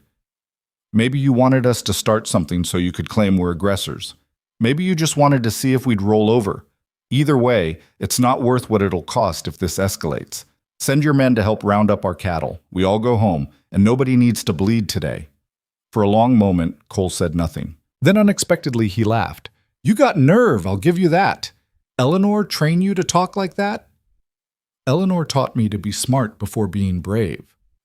Cole considered, then turned to one of his men. Help them round up their strays, and fix that fence while you're at it." The man looked confused. "Boss? You heard me. Let's be neighborly." It took 2 hours to gather the cattle and repair the fence, with Cole's men working alongside Red Hollow's crew in tense silence. When it was done, Caleb mounted Duchess and looked down at Cole. "Thank you for being reasonable. Don't mistake this for weakness, boy. I helped today because fighting over 50 head of cattle isn't worth the trouble. But the bigger issues between Red Hollow and Triple Star, those aren't going anywhere. Eleanor's not going to live forever, and when she's gone, we're going to have a serious conversation about how things should be run around here." "I look forward to it," Caleb said evenly. "And when that day comes, you'll find me just as committed to Red Hollow as Eleanor ever was." "We'll see." Caleb led his men home, feeling the weight of Cole's stare on his back until they were out of sight. That evening, he recounted the day's events to Eleanor. She listened carefully, asking pointed questions about Cole's demeanor, his exact words, the way his men had responded. "He's probing," she said finally. "Testing to see how you handle pressure, whether you'll fold or fight. Today you did well. You de-escalated without appearing weak. But this is just the beginning. Cole won't stop until he finds your breaking point." "Then he's going to be disappointed." Eleanor smiled faintly. "I hope so, but understand, Caleb, what you faced today was minor. When I'm gone and you're truly alone, the challenges will be far worse. Men like Cole will see you as an outsider, a pretender who lucked into wealth he doesn't deserve. They'll push harder, probe deeper, looking for any weakness. Then I'll have to make sure they don't find one." She reached across the table and placed her hand over his, a gesture that had become more frequent in recent weeks. "You're not the same man who walked into Everett Shaw's office 6 weeks ago. You've grown into this role faster than I anticipated. I'm proud of what you're becoming." The words touched something deep in Caleb. His own father had rarely offered praise, too consumed by his own struggles. Hearing it from Eleanor carried unexpected weight. "I'm trying to be worthy of your trust." "You already are." The next morning brought unexpected visitors, not rivals or antagonists, but potential allies. 2 ranchers from neighboring properties arrived seeking an audience with Eleanor. She received them in the formal parlor, and at her nod, Caleb joined the meeting. The first rancher, a weathered man named Samuel Porter, spoke carefully. "Mrs. Whitmore, we've heard about Cole's lawsuit and his fence-cutting incident yesterday. We wanted you to know that some of us are watching what's happening, and we don't like it." The second rancher, a younger man named Daniel Cross, nodded agreement. "Cole's been pressuring smaller operations for years, trying to consolidate power. Most of us have refused to sell, but we're worried about what happens when—" He stopped, realizing what he was about to say. "When I die," Eleanor finished calmly. "You can say it, Mr. Cross. We're all thinking it." Cross looked uncomfortable, but continued. "Yes, ma'am. We're concerned that Cole will use the transition period to make aggressive moves. He's got capital and political connections we don't have. If he can break Red Hollow, he can break any of us." Eleanor studied both men. "What exactly are you proposing?" Porter leaned forward. "An alliance. Informal, but real. We stand together against Cole's expansion efforts. We support each other in court if needed, share information about his activities, present a united front. Red Hollow's the biggest operation among us. If it falls, we all become vulnerable." "And you trust my husband to maintain that alliance after I'm gone?" Both men looked at Caleb, clearly weighing their answer. Cross spoke first. "Word is he handled Cole yesterday without backing down or starting a war. That takes judgment. If he can keep that up, we'll back him." Eleanor turned to Caleb. "What do you think?" It was a test, Caleb realized. She wanted to see how he'd respond to the opportunity for strategic alliances. "I think Cole's been operating on the assumption that he can divide and conquer," Caleb said. "If smaller ranches present a united front, that strategy fails. An alliance makes sense, provided everyone honors their commitments and doesn't use it for personal advantage." Porter smiled. "Spoken like a businessman. We're not asking for anything formal, just an understanding that we look out for each other's interests." Eleanor nodded slowly. "Very well. Red Hollow will be part of this alliance. And gentlemen, my husband speaks with my full authority. If I'm unable to participate in future discussions, Trust that Caleb represents Red Hollow's interests as surely as I would. After the ranchers left, Eleanor turned to Caleb with approval in her eyes. That was the right answer. Building alliances is crucial. Red Hollow can't stand completely alone, especially during transition. Porter and Cross are good men, and their operations border ours in strategic locations. Having them as allies rather than neutral parties could matter greatly in coming months. Over the following weeks, a pattern emerged. Caleb divided his days between learning Red Hollow's complex business operations and dealing with escalating challenges from Cole and other rivals. Water rights disputes required meetings with territorial officials. Timber contracts needed renegotiation with logging companies. Cattle buyers tried to lowball prices, assuming Caleb lacked Eleanor's negotiating experience. Through it all, Eleanor remained his teacher and advisor, though her health continued its steady decline. Some days she could work for hours, her mind sharp and her guidance invaluable. Other days, pain kept her confined to her room, dependent on medication that left her foggy and distant. On those difficult days, Caleb found himself sitting with her, reading correspondence aloud, or simply keeping her company. Their conversations ranged from business matters to more personal territory. Her memories of building Red Hollow with her husband, her regrets about the children she'd lost, her fears about what would happen to the ranch after she was gone. "Tell me about your father," she said one evening as they sat in her study, the sun setting beyond the windows. Caleb looked up from the ledger he'd been reviewing. "What do you want to know?" "What kind of man was he? You've mentioned his debts and his failures, but there must have been more to him than that." Caleb set the ledger aside, thinking. He was stubborn, probably too stubborn for his own good. He had this vision of building something that would outlast him, a legacy for future generations. But he didn't have the capital or the luck to make it work. Every time he got ahead, something would knock him back. Drought, disease, market crashes. He kept fighting anyway, right up until the end. "He sounds like a rancher," Eleanor said softly. "We're all stubborn fools fighting against odds that would make smarter people quit. But we can't help it. The land gets into your blood." "Did you ever regret it? Choosing this life?" Eleanor was quiet for a long moment. "I regret the children I lost. I regret the years of struggle that wore my husband down until his heart gave out. I regret the loneliness of being the last Whitmore standing. But the ranch itself? No. Red Hollow gave me purpose. It gave me something to build and protect. Without it, I would have been just another widow waiting to die. Instead, I became something more." "You became a legend," Caleb said. She smiled faintly. "Legends are just stubborn fools who lived long enough for people to forget their failures and remember only their successes." A knock at the door interrupted them. Tom Breslin entered, his expression grim. "We've got a problem. A big one." Eleanor straightened in her chair. "What happened?" "Fire at the Northern Line shack. Started about an hour ago, burned the whole structure down. Murphy and Jensen were staying there. They got out, but barely. Everything else is gone." Caleb stood. "Accident?" Breslin shook his head.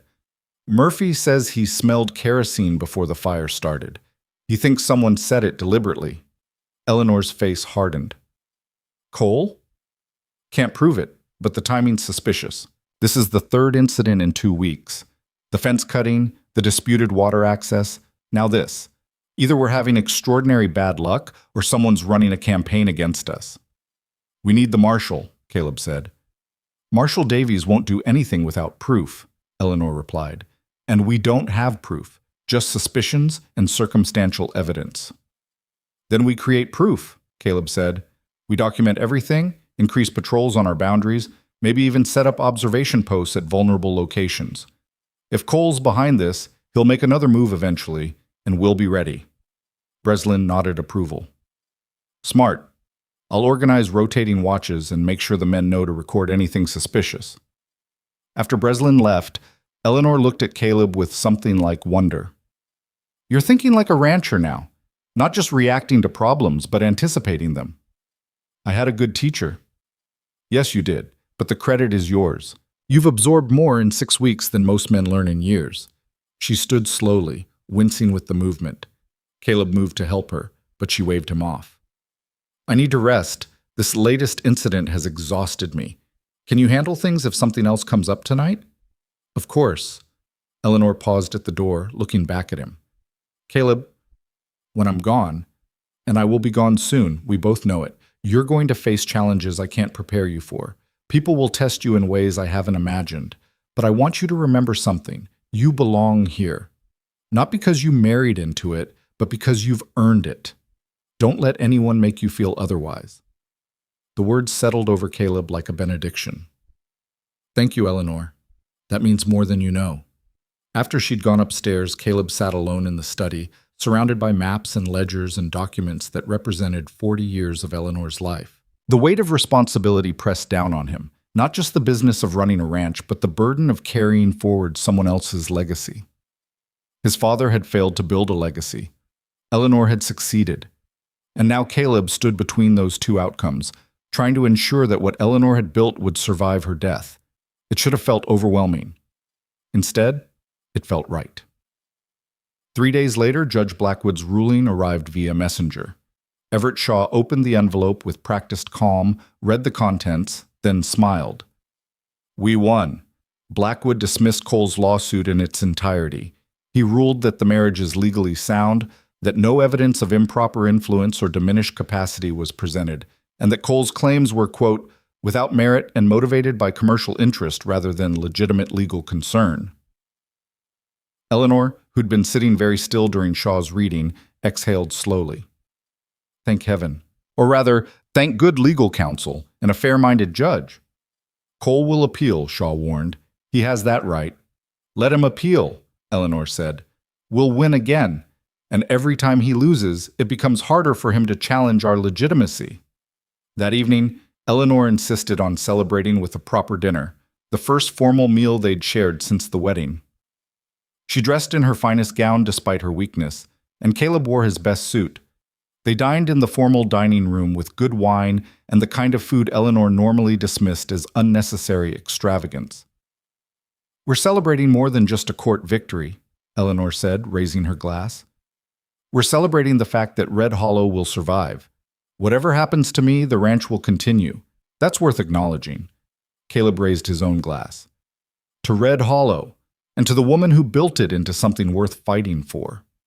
They drank, and for a moment the weight of illness and impending death lifted. They were simply two people who'd fought a battle together and won.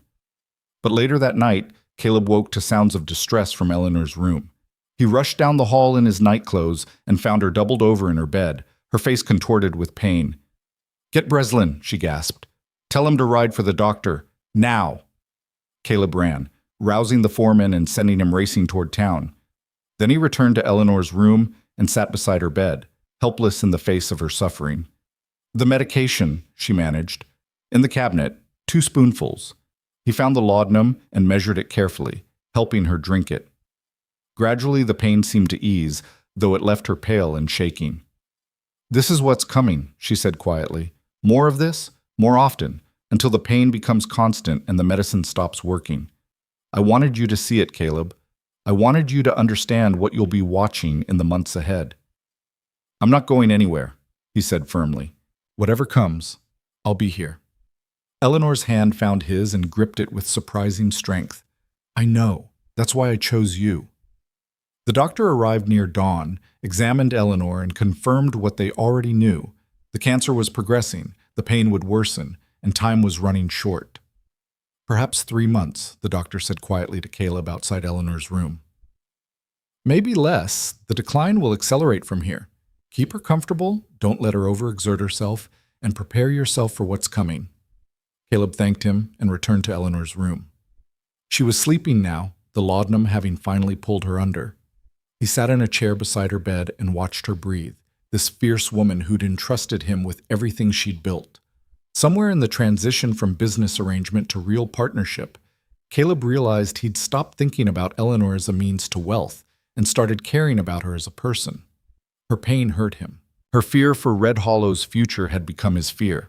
Her legacy had become his responsibility, not because of contracts or inheritance, but because it mattered to her, and she mattered to him. When had that happened? When had this become real? He couldn't say.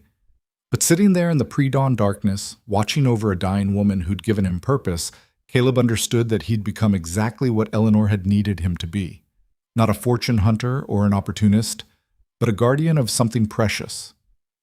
And when the time came, when Eleanor finally succumbed to the illness consuming her, Caleb would face whatever challenges followed not as an inheritor seeking to claim his prize, but as a protector determined to honor the woman who'd believed in him when no one else would. The morning after Eleanor's collapse brought a cold clarity to Caleb's understanding of how little time remained.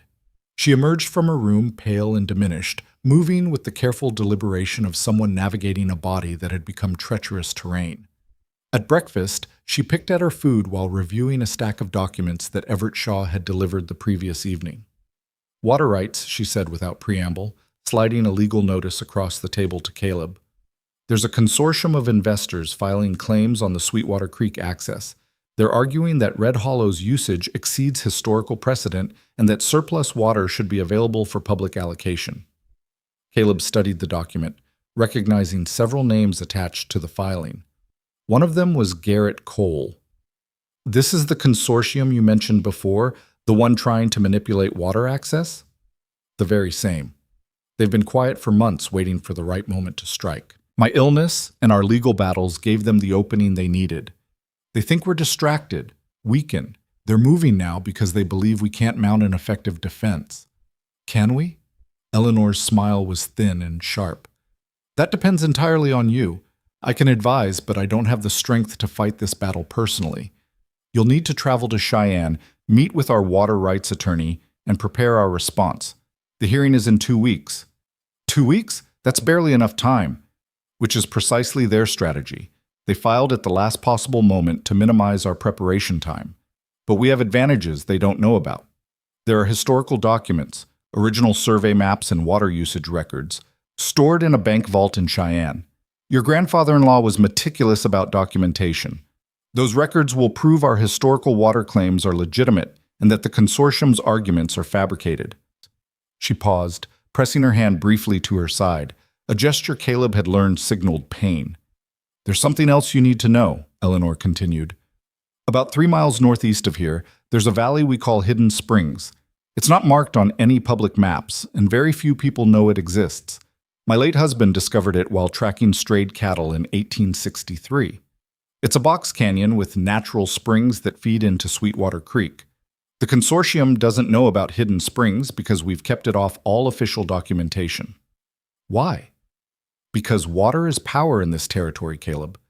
If word got out about an undocumented water source on Red Hollow land, every rancher, farmer, and speculator within 100 miles would find a way to claim they have rights to it. We've protected that knowledge for nearly 30 years. But if it would help our case, it might, or it might open a door we can never close again. I need you to ride out there, see it for yourself, and make a judgment call about whether revealing its existence would help or hurt us. I trust your instincts now. The weight of that trust settled over Caleb like a mantle. 2 months ago, he'd been a desperate man drowning in his father's debts. Now, Eleanor Whitmore, a woman who'd built an empire through shrewdness and careful planning, was trusting him to make decisions that could determine Red Hollow's future. I'll ride out this morning, he said, and I'll leave for Cheyenne tomorrow if that's what's needed. It is. Tom Breslin can manage the ranch while you're gone. Take Jimmy Kern with you to Hidden Springs. He's one of the few people who knows about it, and he can help you understand what you're looking at. After breakfast, Caleb found Jimmy in the barn, mending tack with the patience of someone who'd been doing such work for decades. Eleanor says you know about Hidden Springs, Caleb said. Jimmy looked up, his weathered face unreadable. I do. Been there maybe half a dozen times in 20 years.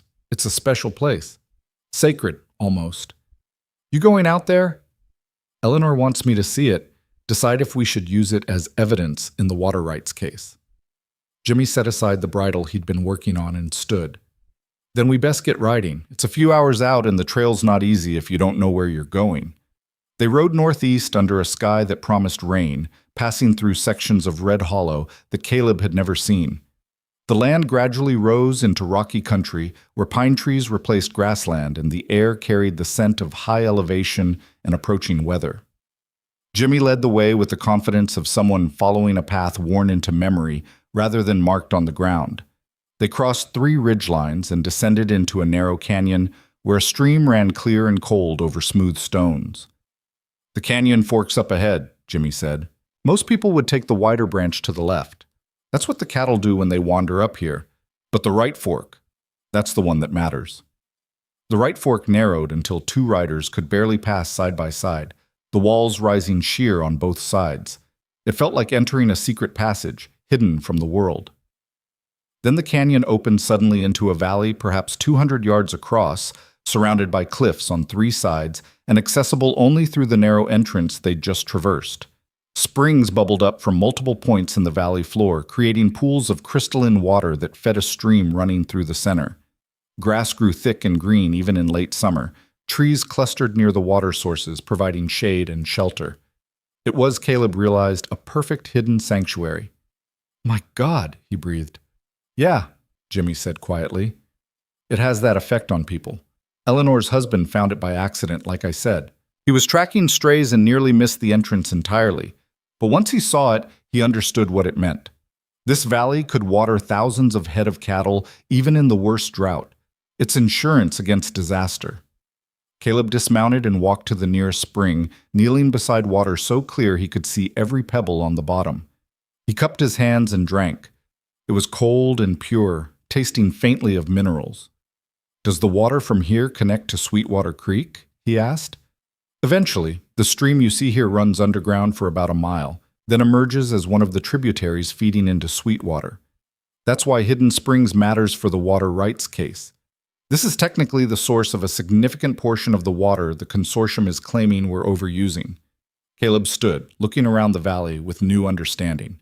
"If we reveal this place in court, we prove that our water usage is supported by a private source on our land. The consortium can't claim we're taking more than our share if we can demonstrate the water originates here." "True. But once it's revealed, it becomes public knowledge. Other ranchers will want access. Politicians will talk about public resources and shared water rights. Eleanor kept this secret for 3 decades because she knew that some advantages are only valuable as long as they remain hidden." Caleb walked the perimeter of the valley, thinking. The springs bubbled peacefully, indifferent to human concerns about ownership and legal rights.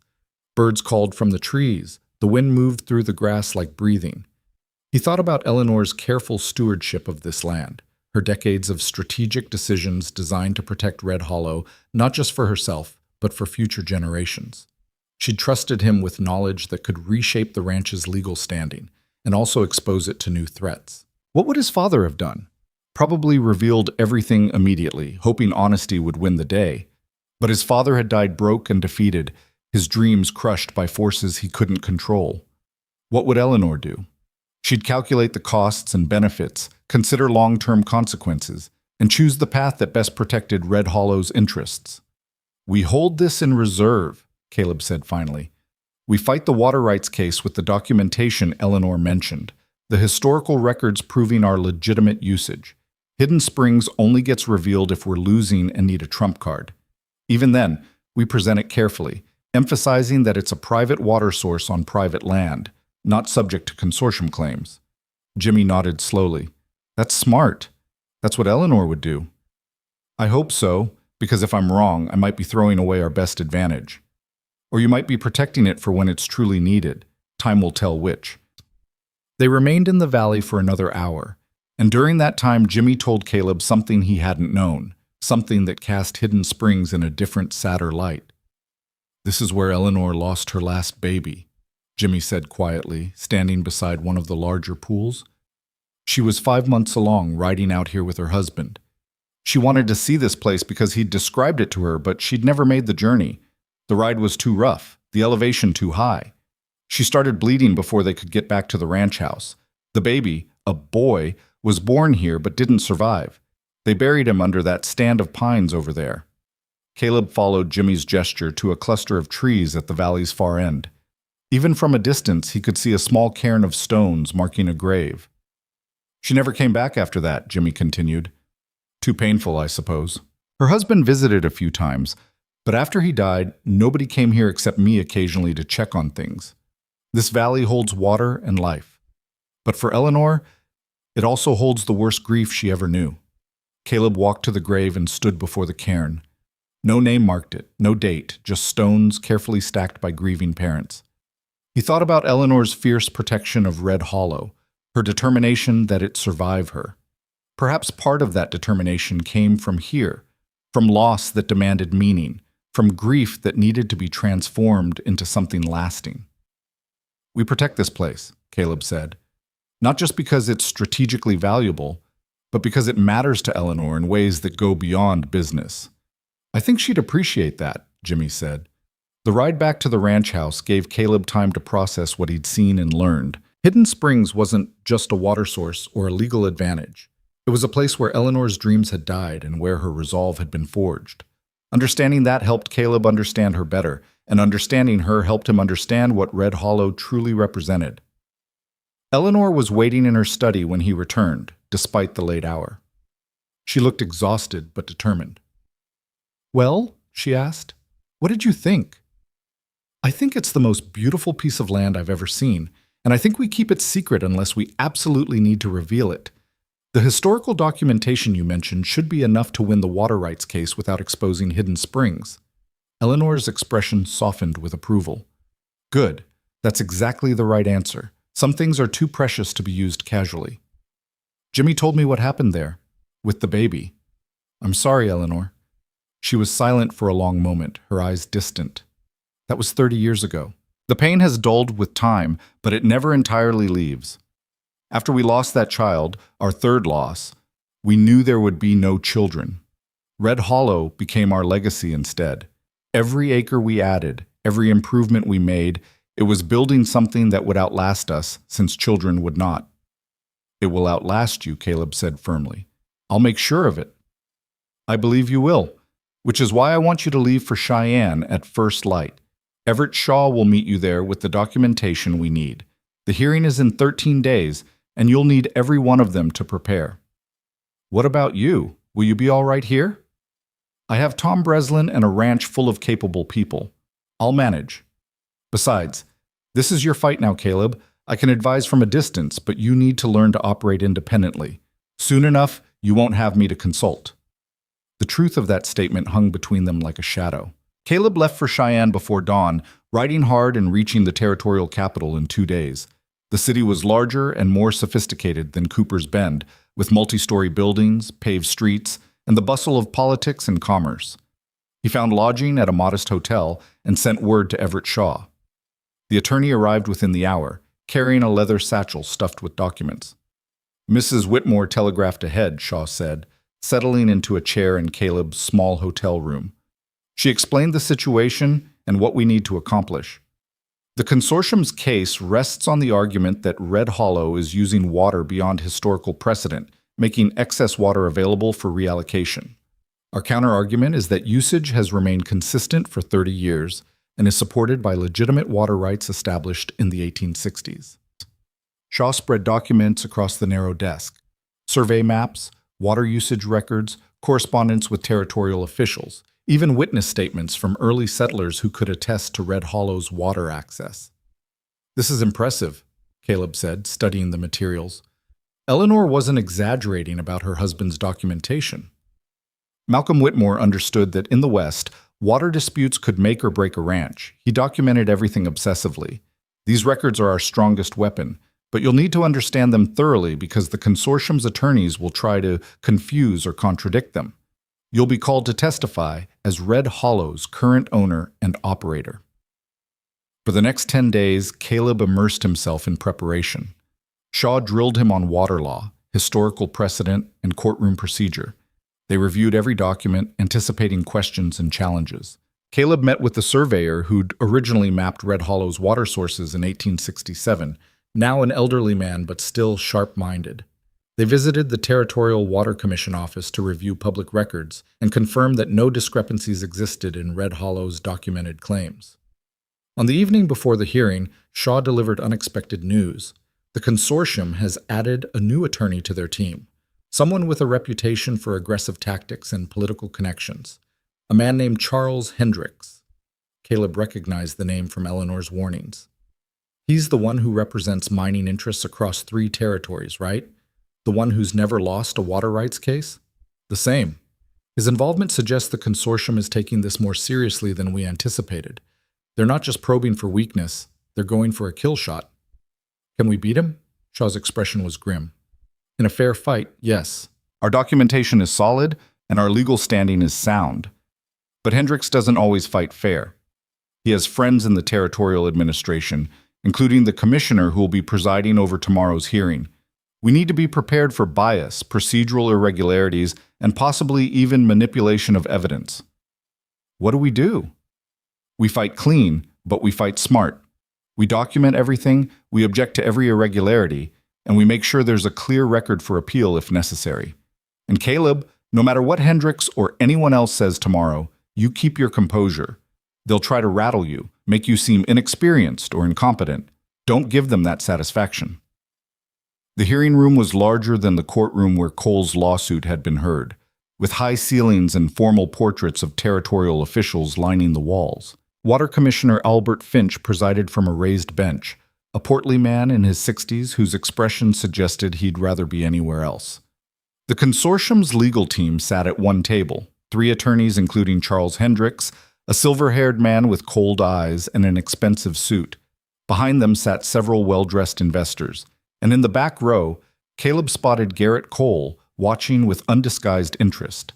Caleb and Shaw sat at the opposing table, their documents organized and ready. A court recorder sat nearby, transcribing everything.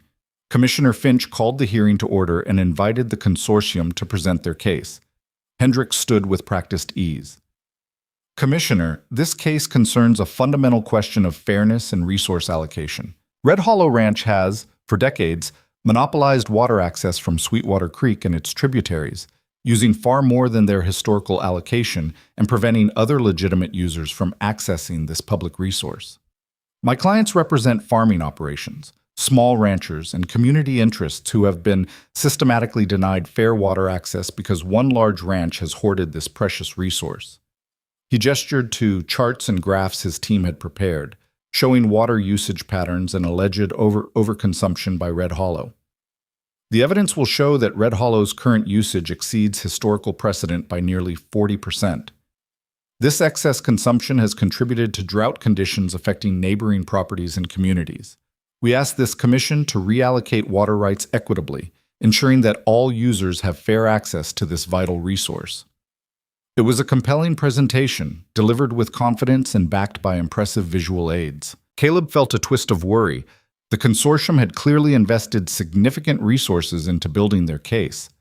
Shaw stood to respond, his demeanor calm and professional.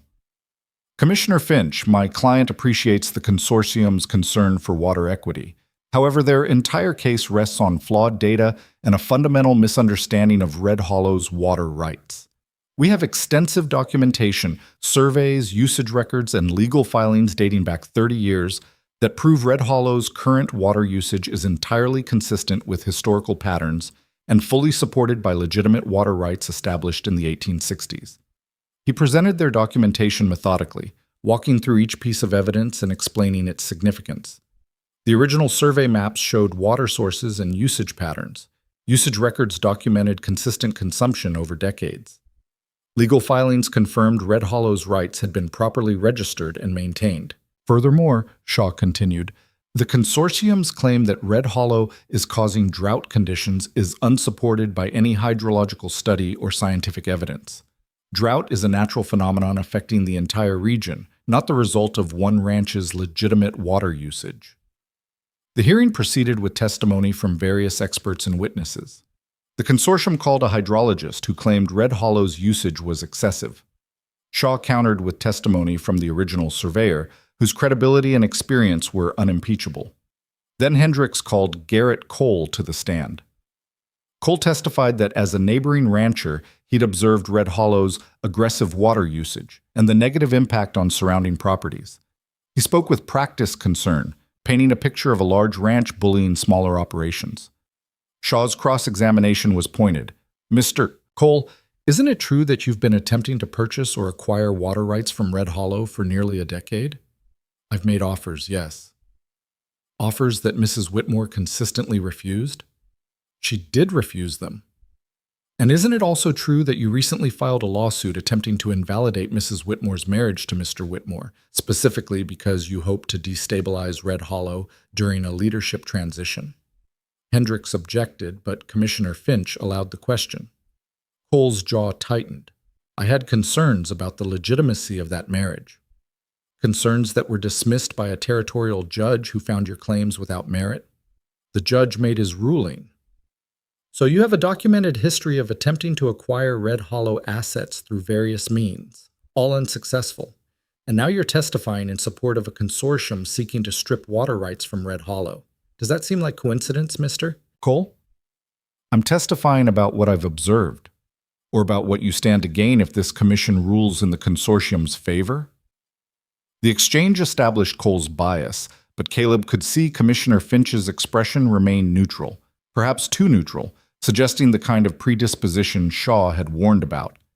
When Caleb was called to testify, Hendricks approached with the confident air of a predator. Mr. Whitmore, how long have you owned Red Hollow Ranch? I married Mrs. Whitmore 2 months ago, making me co-owner. 2 months. So your personal knowledge of Red Hollow's historical water usage is limited?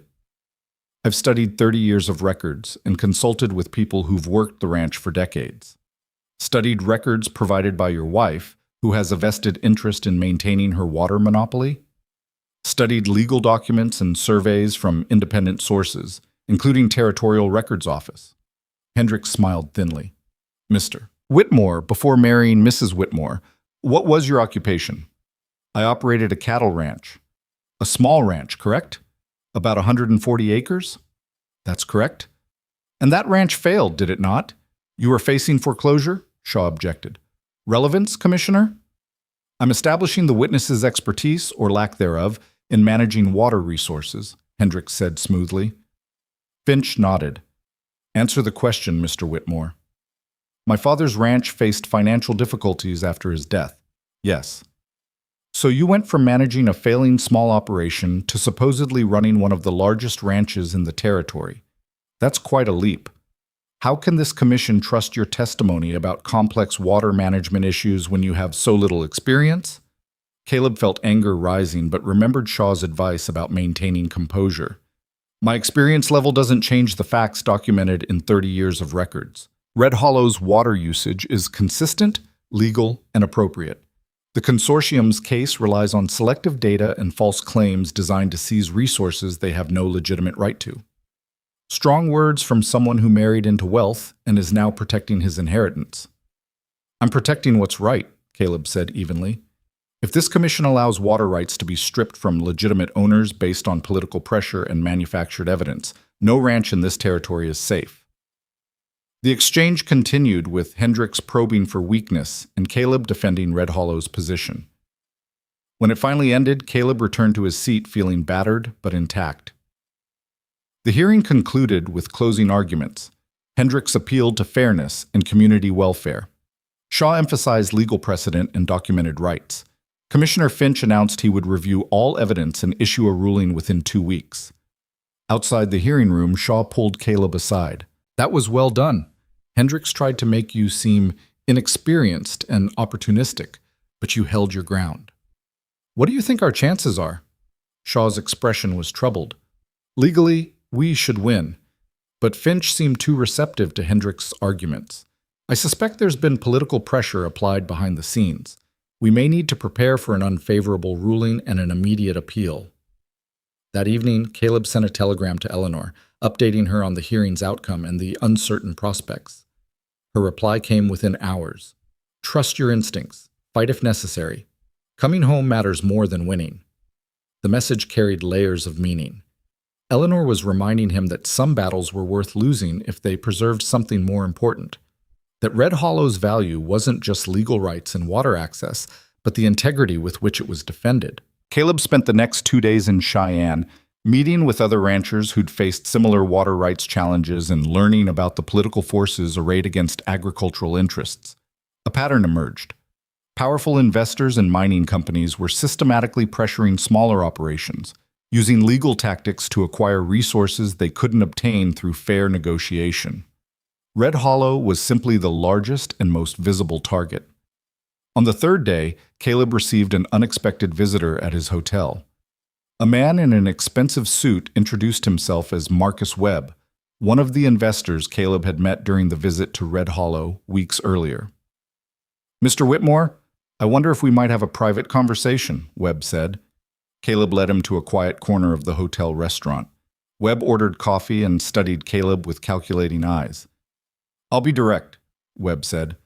"The consortium I represent is prepared to make you a very generous offer. We'll withdraw our water rights claim entirely, and we'll pay Red Hollow $50,000 for perpetual water access to Sweetwater Creek tributaries. That's a significant sum, enough to modernize your entire operation. In exchange for giving you control over our water? In exchange for sharing a resource that's too valuable to be monopolized by one ranch?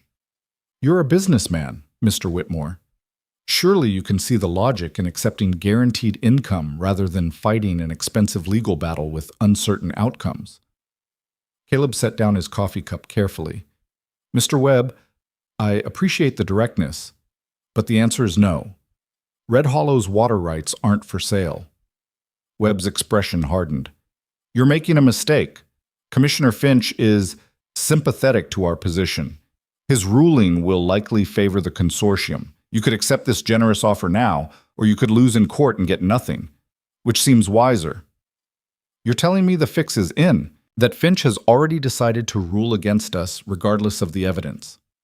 I'm telling you that political realities matter, that fighting battles you can't win is foolish, that sometimes compromise is smarter than principle." Caleb leaned forward, his voice quiet but firm. "Here's what I think, Mr. Webb. I think your consortium knows our legal case is strong, which is why you're trying to buy me off instead of waiting for Finch's ruling. I think you're worried that even if Finch rules in your favor, we'll appeal and eventually win. And I think you're testing to see if I'm the kind of man who sells out when pressured." He stood, signaling the conversation was over. "You can tell your consortium that Red Hollow doesn't surrender to threats or bribes. If Commissioner Finch rules against us, we'll appeal. If the appeal fails, we'll find other ways to protect our rights. But we won't be bought, and we won't back down." Webb stood as well, his face cold. "Then you're condemning Red Hollow to a long, expensive fight it may not survive. Mrs. Whitmore won't live long enough to see the outcome. And when she's gone, you'll be fighting alone against forces you can't possibly overcome. Consider that before you're too proud to accept help." After Webb left, Caleb sat alone in the restaurant, his coffee growing cold. The encounter had revealed something important. The consortium was worried. Webb's offer proved they weren't confident in their position despite Finch's apparent sympathy. That night, Caleb made a decision. If the ruling went against them, he wouldn't just appeal through normal legal channels. He'd take the fight public, exposing the political corruption and manufactured evidence the consortium was relying on. It would be risky and potentially expensive, but Eleanor had taught him that some things were worth fighting for, regardless of cost. The telegram he sent to Eleanor was brief. "Declined consortium bribe. Preparing for all contingencies. Will protect Red Hollow, whatever comes." Her reply came the next morning. "Proud of you. Come home. I'm failing faster than expected." Caleb's heart clenched. He settled his hotel bill immediately and began the journey back to Red Hollow, pushing hard and covering in a day and a half what had taken 2 days before. He arrived to find Eleanor confined to her bed, pale as parchment and clearly in significant pain. The doctor was there, speaking quietly with Tom Breslin outside her room. "How bad?" Caleb asked. The doctor's expression was grave. "The cancer has accelerated. She has perhaps 6 weeks, maybe less. The pain is becoming unmanageable even with increased medication. I've recommended hospice care, but she's refused." Caleb entered Eleanor's room quietly. She lay propped on pillows, her breathing shallow and labored. But when she saw him, her eyes focused with familiar sharpness. "You're back," she said, her voice weak but clear. "Tell me about Cheyenne." He recounted the hearing, Webb's attempted bribe, and his decision to fight regardless of the ruling. Eleanor listened intently, occasionally nodding. "You did well," she said when he finished. "Better than I expected. Webb's offer proves they're desperate. They know their case is weak. But Finch might rule for them anyway. Then we appeal. And if that fails, we find another way. There's always another way, Caleb. That's what Malcolm taught me. Never accept defeat as long as you're still breathing. She reached out, and Caleb took her hand. It felt fragile, like holding something made of paper and wishes. I need to tell you something, Eleanor said. Something I should have mentioned before you went to Hidden Springs. There are documents, original land deeds and mineral claims, buried in a strongbox in that valley. Malcolm hid them there as insurance, copies of everything important. If the ranch house ever burned or our safe was robbed, those documents would survive. The location is marked on a map in my personal safe. When I'm gone, you'll need to retrieve them. Why are you telling me this now? Because I'm running out of time to tell you things. Because you need to know where everything is and how everything connects. Red Hollow has layers of history and secrets, Caleb. Some of them I haven't had time to reveal. You'll need to discover them yourself. Over the following days, Eleanor's condition deteriorated visibly. The periods when she could work or even speak coherently grew shorter. But during her lucid moments, she continued teaching Caleb, revealing details about ranch operations, political relationships, and strategic considerations he'd need to know. "There's a lawyer in Denver," she said one afternoon, her voice barely above a whisper. "Catherine Morse. She specializes in water rights and agricultural law. If you need someone beyond Everett Shaw, she's the one to contact. She owes me a favor from years ago." Another time. "The mineral rights on the eastern section. Be careful with those. There's copper there, maybe silver. Mining companies will pressure you to lease access. Don't. Once you let them in, they'll destroy the land and find legal ways to never leave." And once, late at night when pain had driven away sleep, "I'm sorry I'm leaving you to face this alone. You deserve more time to prepare, but I believe you're ready, even if you don't believe it yourself." News of Eleanor's rapid decline spread quickly. Everett Shaw visited regularly, ensuring all legal documents were in order. Tom Breslin maintained the ranch operation while checking in frequently on his employer's condition. Even Samuel Porter and Daniel Cross, the allied ranchers, came to pay their respects. Garrett Cole did not visit, but his presence was felt anyway. Reports came of Triple Star hands probing Red Hollow's boundaries, testing fences, watching water sources. He was waiting, Caleb realized, for Eleanor to die and the real fight to begin. 2 weeks after Caleb's return from Cheyenne, Commissioner Finch's ruling arrived via courier. Everett Shaw opened it in Eleanor's study while Caleb stood nearby, bracing for bad news. Shaw read in silence, his expression darkening. Then he looked up. "Finch ruled for the consortium. He's ordered a reallocation of water rights that reduces Red Hollow's access by 30% and opens Sweetwater Creek tributaries to consortium members." Caleb felt the floor shift beneath him. "Can we appeal?" "Yes, and we will. But appeals take months, possibly years. In the meantime, this ruling is enforceable. The consortium can begin accessing water immediately. Then we fight it. We file the appeal, we expose the corruption, we do whatever necessary to protect Red Hollow's rights." Shaw nodded. "Shaw, I'll begin preparing the appeal documents. But Caleb, you need to understand this is going to be expensive and prolonged. Are you prepared for that?" "I don't have a choice. Eleanor entrusted me with Red Hollow. I'm not giving up pieces of it without a fight."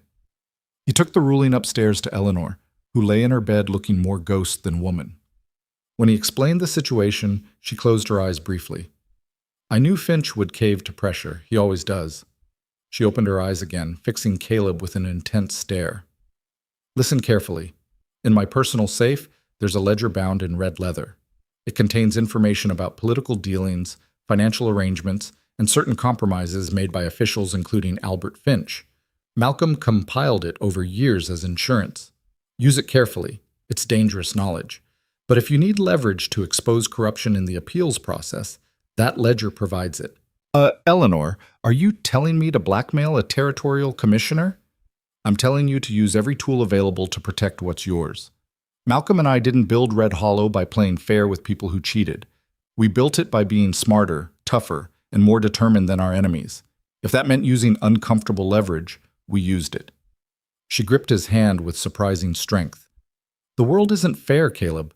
Good people lose if they're not willing to fight with the same intensity as bad people. I'm not asking you to become corrupt. I'm asking you to be realistic about what it takes to survive." That night, Caleb opened Eleanor's safe and found the red leather ledger. Inside were detailed notes about financial irregularities, political favors, and ethical compromises involving dozens of territorial officials and businessmen. Albert Finch's section documented payments received from mining interests and favorable rulings issued in return. It was, Caleb realized, exactly the kind of leverage that could destroy Finch's career and reputation. It was also the kind of weapon that could turn Caleb into the very thing he'd tried not to become, someone who won through manipulation rather than integrity. He sat in Eleanor's study long into the night, wrestling with the decision. His father would have refused to use such methods, preferring to lose honorably than win dishonorably, but his father had lost everything and died defeated. Eleanor had built an empire by being willing to make hard choices, by understanding that survival sometimes required using weapons others might call unfair. What kind of man was Caleb going to be? The idealist who lost everything defending principle? Or the pragmatist who fought with whatever tools were necessary? By morning, he'd made his choice. He would appeal the ruling through proper channels first, using legal arguments and documented evidence. But if that failed, if the corruption went deep enough that honesty couldn't overcome it, he would use the ledger. Not with pleasure, but with the cold determination of someone protecting something precious. Eleanor had been right. The world wasn't fair, and Red Hollow was worth fighting for, even if the fight required him to become harder than he'd ever imagined. The decision to carry Eleanor's ledger to Cheyenne felt like carrying a loaded gun, dangerous, necessary, and morally ambiguous.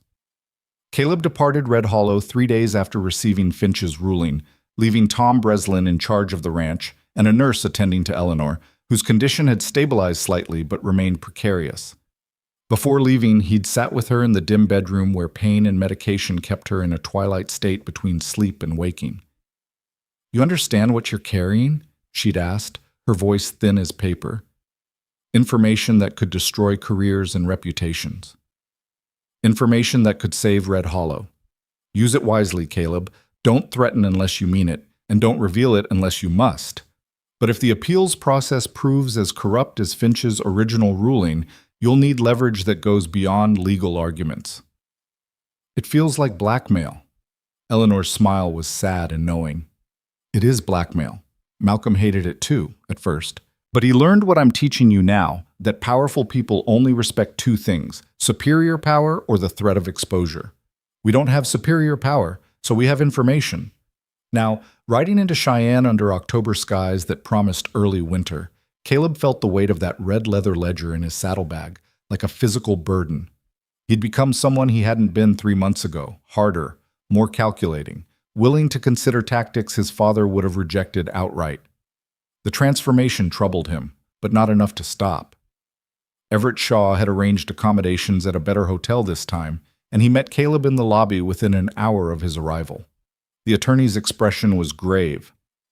"I've filed the appeal and assembled our supporting documentation. We have a hearing scheduled in 6 days before the Territorial Appeals Board. 3 judges instead of 1 commissioner, which improves our odds of fairness. But I've learned something concerning Charles Hendricks has connections to at least one of the judges, a financial relationship through mining investments."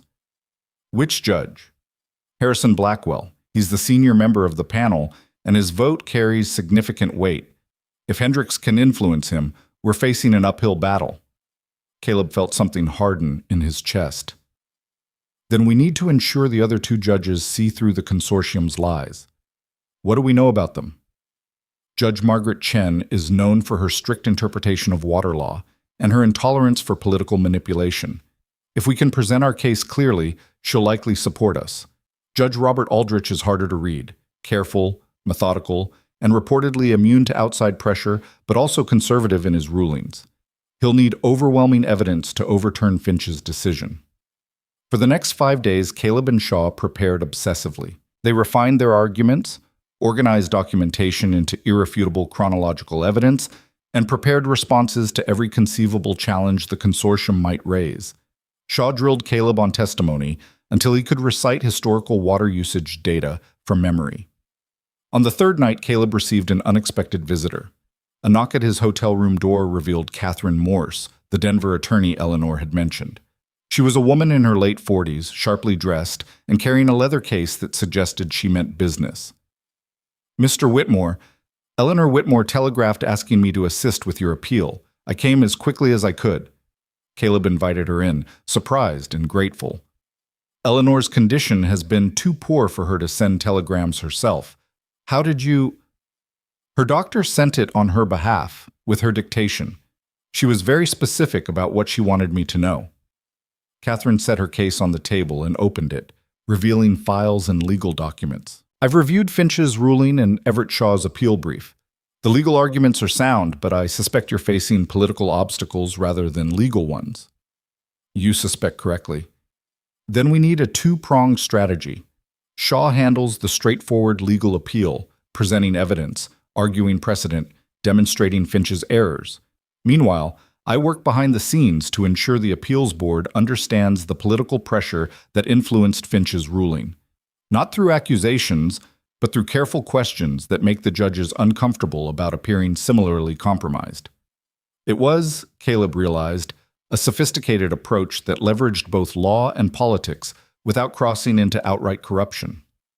Eleanor said you owed her a favor. Catherine's expression softened. 20 years ago, when I was a young attorney struggling to establish my practice, Eleanor gave me my first major case, a water rights dispute she could have handled through larger firms. She chose me because, she said, I reminded her of herself at that age. Stubborn and principled, in a world that rewarded neither quality. I won that case, built my reputation, and never forgot the woman who gave me the chance. If she needs help now, I'm here. The appeal hearing took place in a wood-paneled chamber that smelled of old books and furniture polish. The three-judge panel sat behind an elevated bench, Judge Blackwell in the center, his silver hair and stern expression radiating authority, Judge Chen to his left, a slender woman with intelligent eyes, and Judge Aldrich to his right, a heavy-set man who studied everything with careful deliberation.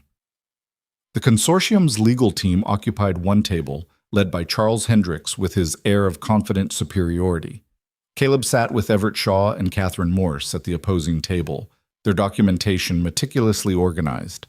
Judge Blackwell opened the proceedings. This appeals board will review Commissioner Finch's ruling in the matter of water rights allocation from Sweetwater Creek. We've read the briefs submitted by both parties. Mr. Shaw, you may present your opening argument. Shaw stood with measured dignity. Your Honors, this appeal concerns a fundamental miscarriage of justice. Commissioner Finch's ruling was based on flawed data, ignored overwhelming historical evidence, and violated established water rights law. The consortium's case rested on claims that Red Hollow Ranch exceeded historical water usage, but their evidence was selectively compiled and contradicted by 30 years of documented records. We ask this board to overturn Finch's ruling and restore Red Hollow's legitimate water rights. Hendricks countered smoothly. Your Honors, the consortium's case is straightforward. Water is a public resource that must be allocated fairly. Red Hollow has monopolized access to Sweetwater Creek for decades, preventing smaller operations from receiving their fair share. Commissioner Finch correctly recognized this inequity and ordered appropriate reallocation. The appeal attempts to preserve an unjust monopoly through technicalities and outdated documentation. What followed was a detailed presentation of evidence from both sides. Shaw methodically walked through Red Hollow's historical water usage records, demonstrating consistent patterns that contradicted the consortium's claims of overconsumption.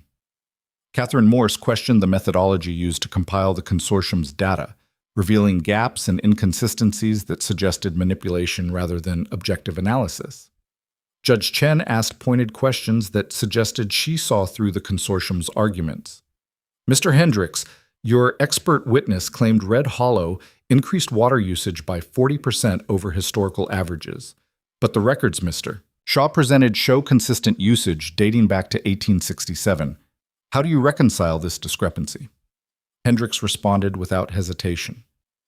Your Honor, our analysis used different baseline measurements that we believe more accurately reflect appropriate usage levels. Different baselines that conveniently support your client's desired outcome?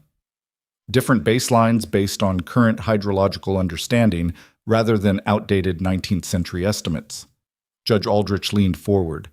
Mr. Shaw, your documentation is extensive, but it primarily reflects Red Hollow's self-reported usage. Do you have independent verification of these numbers? Shaw nodded. We do, Your Honor. Territorial survey records from 1867, 1875, and 1884 all confirm water flow measurements consistent with Red Hollow's reported usage. Additionally, we have affidavits from neighboring ranchers attesting to historical water levels and usage patterns.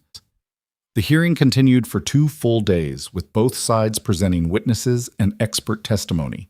The hydrologist who'd supported the consortium's claims faced withering cross-examination from Catherine Morse, who revealed he'd been paid $50,000 for his analysis, a sum that raised questions about objectivity.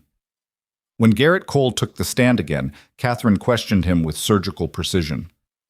Mr. Cole, you testified that Red Hollow's water usage has negatively impacted your ranch. Can you provide specific documentation of this impact? My cattle have had less access to water in recent years. But your ranch borders Sweetwater Creek at multiple points, correct?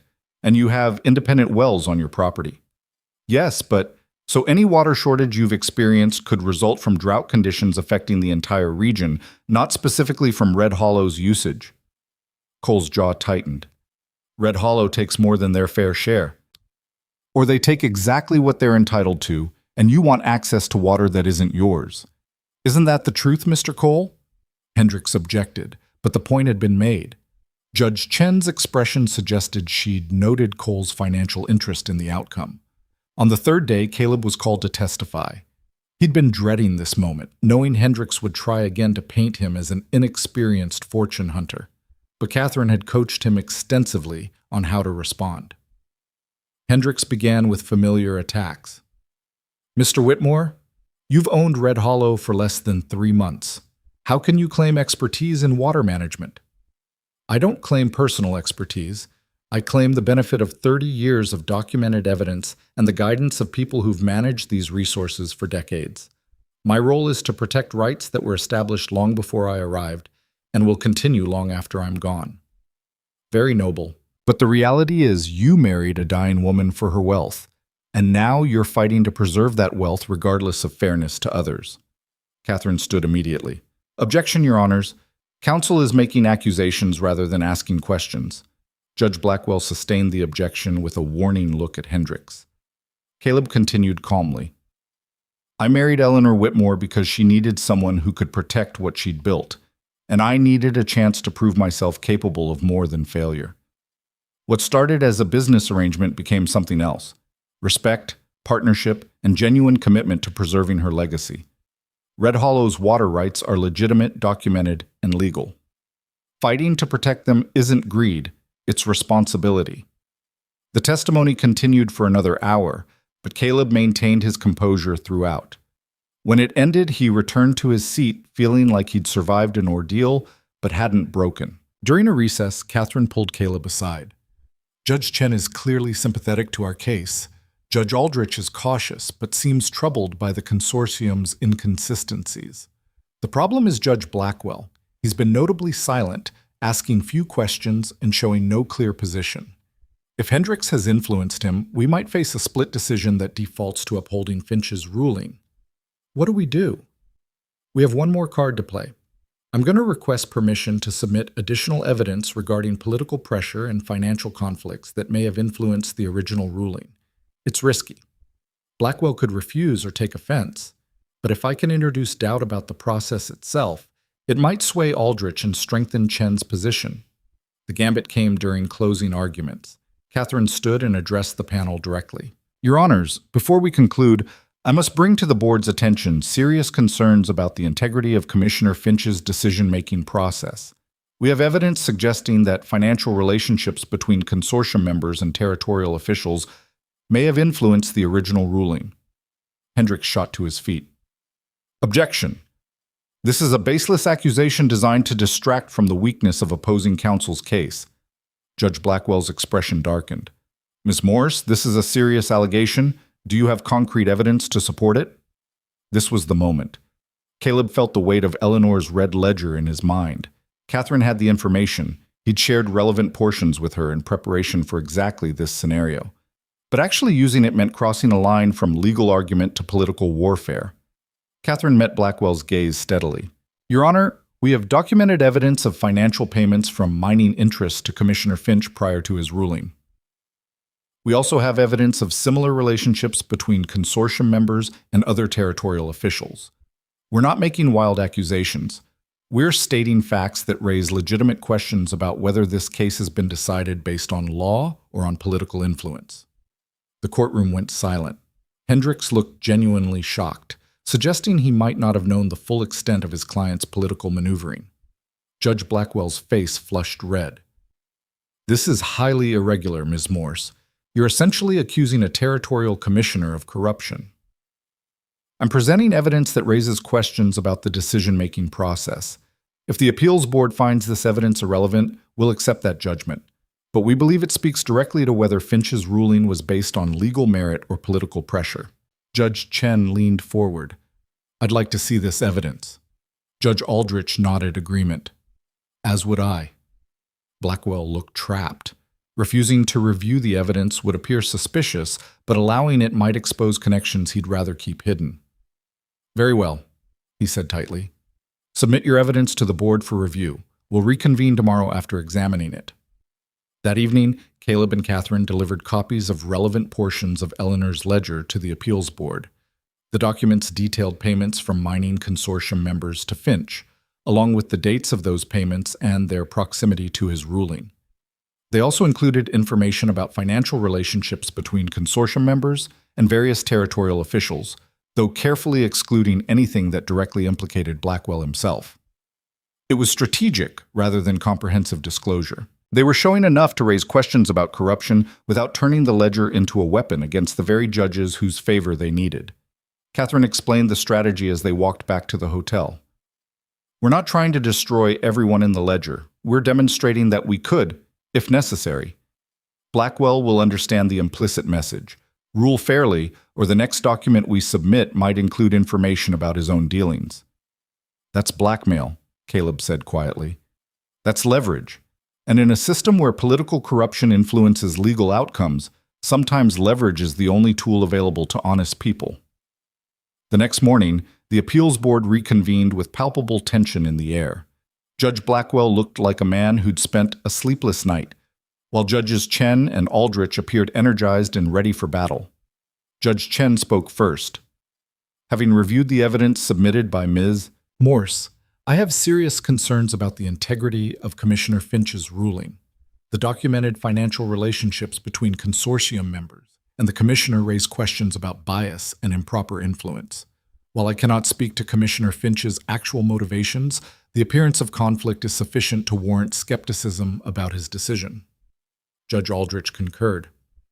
"I agree with Judge Chen. Additionally, the legal arguments presented by Red Hollow's counsel are substantively stronger than those supporting the consortium. The historical documentation is comprehensive and convincing. I see no valid legal basis for upholding Finch's ruling." All eyes turned to Judge Blackwell. His face was stony, but something in his eyes suggested he'd received the message Catherine had intended. "Having reviewed all evidence and arguments," Blackwell said carefully, "I find that Commissioner Finch's ruling was not adequately supported by the evidence presented. While questions of resource allocation are important, they cannot override established legal rights without clear justification. I vote to overturn the ruling." It was a unanimous decision. Caleb felt something release in his chest: relief, validation, and the satisfaction of a hard-fought victory. Judge Chen delivered the formal ruling. "This appeals board overturns Commissioner Finch's decision and restores Red Hollow Ranch's water rights as previously established. Furthermore, we find that the consortium's case was insufficiently supported by credible evidence. The original water allocation stands, and Red Hollow's rights to Sweetwater Creek and its tributaries are confirmed." Hendricks sat in stunned silence. The consortium investors behind him looked equally shocked, clearly not accustomed to losing despite their political connections and financial resources. Outside the courtroom, Everett Shaw shook Caleb's hand with genuine warmth. "That was exceptional work. Eleanor would be proud." "It was Catherine who made the difference," Caleb said, turning to the Denver attorney. "Thank you for coming. I don't think we could have won without your intervention." Catherine smiled. "Eleanor has been fighting battles like this for 40 years. I simply applied the lessons she taught me long ago, that in a corrupt system, You have to be willing to use unconventional weapons, but use them wisely or you become part of the corruption yourself. The warning resonated with Caleb. They'd won by leveraging information about political corruption, but they'd done so strategically rather than vindictively. The line between justice and manipulation was thin, and he'd walked it successfully, but only barely. That evening, Caleb sent a telegram to Red Hollow. Appeal successful. Water rights restored. Coming home. Eleanor's response came hours later, dictated through her nurse. Well done. Knew you had the strength. Come quickly. Time is short. The message carried an urgency that made Caleb's heart clench. He departed Cheyenne the next morning, pushing hard and covering the distance in record time. He arrived at Red Hollow near midnight to find the ranch house lit up despite the late hour. Tom Breslin met him at the door, his weathered face grave. She's been asking for you. Doctor says it could be days now, maybe just hours. She's been holding on, waiting. Caleb took the stairs 2 at a time and entered Eleanor's bedroom. The smell of sickness and medication was overpowering, and the woman in the bed looked more like a fragile shadow than the fierce rancher he'd married 3 months ago. But when Eleanor saw him, her eyes focused with startling clarity. You won, she whispered. We won. Your evidence, your preparation, your legacy, that's what won. Eleanor's hand moved weakly, and Caleb took it, feeling how cold and fragile it had become. Tell me everything. So he did, recounting the hearing, Catherine's strategic use of the ledger, the judge's reactions, and the final ruling. Eleanor listened with the attention of someone recording every detail in memory, occasionally nodding or squeezing his hand. When he finished, she was quiet for a long moment. You made the hard choice, she said finally. You used the ledger not out of vindictiveness, but out of necessity. That's wisdom, Caleb. That's what Malcolm tried to teach me, and what I've tried to teach you. Power used carefully is justice. Power used carelessly is tyranny. You walked that line perfectly. I'm not sure I like what I've become. You've become someone capable of protecting what matters. That's not a corruption of character, it's a maturation of it. The boy who walked into Everett Shaw's office 3 months ago couldn't have navigated what you just faced. The man you've become did it successfully.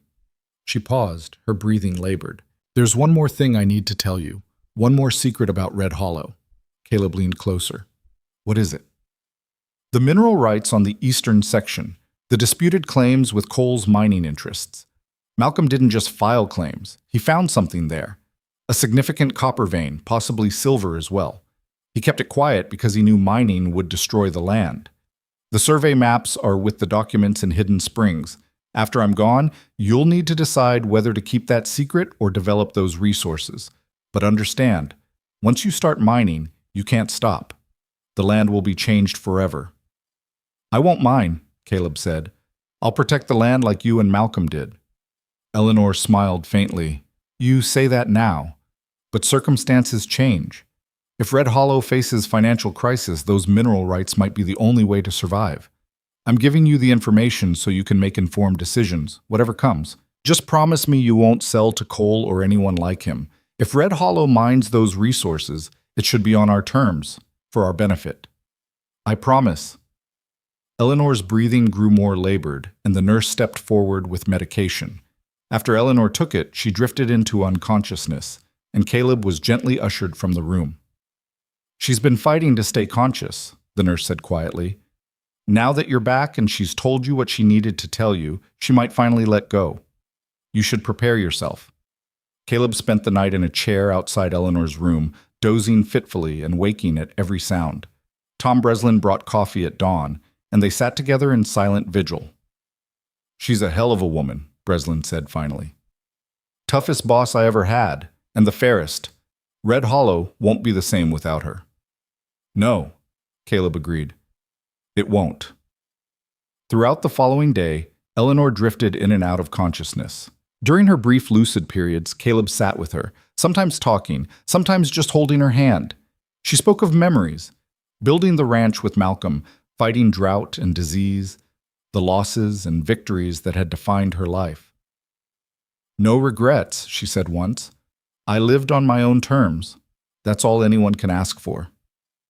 As evening fell on the second day after Caleb's return, Eleanor woke with unusual clarity. She asked for Tom Breslin, Everett Shaw, and the few trusted ranch hands who'd been with her for decades. They gathered in her bedroom, these rough men and one dying woman, sharing a moment that felt sacred. Red Hollow continues, Eleanor told them, her voice surprisingly strong. Under Caleb's leadership, with your support. You've been loyal to me. I ask you to be loyal to him. Not because he married me, but because he's proven himself worthy. In 3 months, he's faced challenges that would have broken lesser men. He's fought for this ranch like it was his birthright rather than his inheritance. That's the kind of man who deserves your allegiance. She looked at each person in turn, receiving nods of acknowledgement and commitment. Now leave us, she said. Caleb and I have things to discuss. After the others had filed out, Eleanor gestured for Caleb to come closer. When I'm gone, there will be challenges I haven't anticipated. People will test you, circumstances will push you, and you'll face choices I can't prepare you for. But you have something now that you didn't have 3 months ago. You have strength forged through trial. You've proven yourself to me, to this ranch, and most importantly, to yourself. Tears burned in Caleb's eyes. I don't want you to go. I know, and I'm sorry to leave you facing this alone. But death comes for all of us eventually. I've had 71 years, more than many people get. And these last 3 months, watching you grow into the role I needed you to fill, that's been a gift I didn't expect. You've given me hope that Red Hollow will survive and thrive. That's as good a legacy as anyone could want. She reached up with trembling fingers and touched his face. Thank you, Caleb, for taking a chance on a desperate arrangement, for honoring your commitments even when it was hard, for becoming more than I dared hope. You came into my life as a transaction. You've become something far more precious, the son I never had, carrying forward what Malcolm and I built. The words broke something open in Caleb's chest. He'd lost his father 8 months ago. Now he was losing the woman who'd become a second parent, a teacher, a partner in purpose. The grief felt overwhelming. I won't let you down, he managed. Red Hollow will endure, I promise you that. I know it will, because you're protecting it now. Eleanor closed her eyes, and her breathing gradually became slower, more shallow. The nurse checked her pulse and gave Caleb a meaningful look. This was the beginning of the end. Caleb stayed beside Eleanor's bed through the night, holding her hand as her life slowly ebbed away. Sometimes she would stir slightly, her lips moving in words too quiet to hear. Other times she lay completely still, and Caleb would lean close to confirm she was still breathing. As dawn light began filtering through the bedroom windows, Eleanor's eyes opened one final time. She looked at Caleb with perfect clarity, smiled faintly, and whispered 2 words. Red Hollow. Then she was gone. The funeral was held 3 days later on a hillside overlooking the ranch she'd built. Half the territory seemed to attend. Ranchers and businessmen, politicians and laborers, rivals and allies, all gathering to pay respects to a woman who'd been a force of nature. Even Garrett Cole came, standing at the back of the crowd with an expression that might have been genuine regret. Everett Shaw delivered a eulogy that captured Eleanor's fierce intelligence and unwavering commitment to Red Hollow. Tom Breslin spoke of her fairness and strength. Several others offered memories of a woman who'd been tough but honorable, demanding but just. Caleb didn't speak.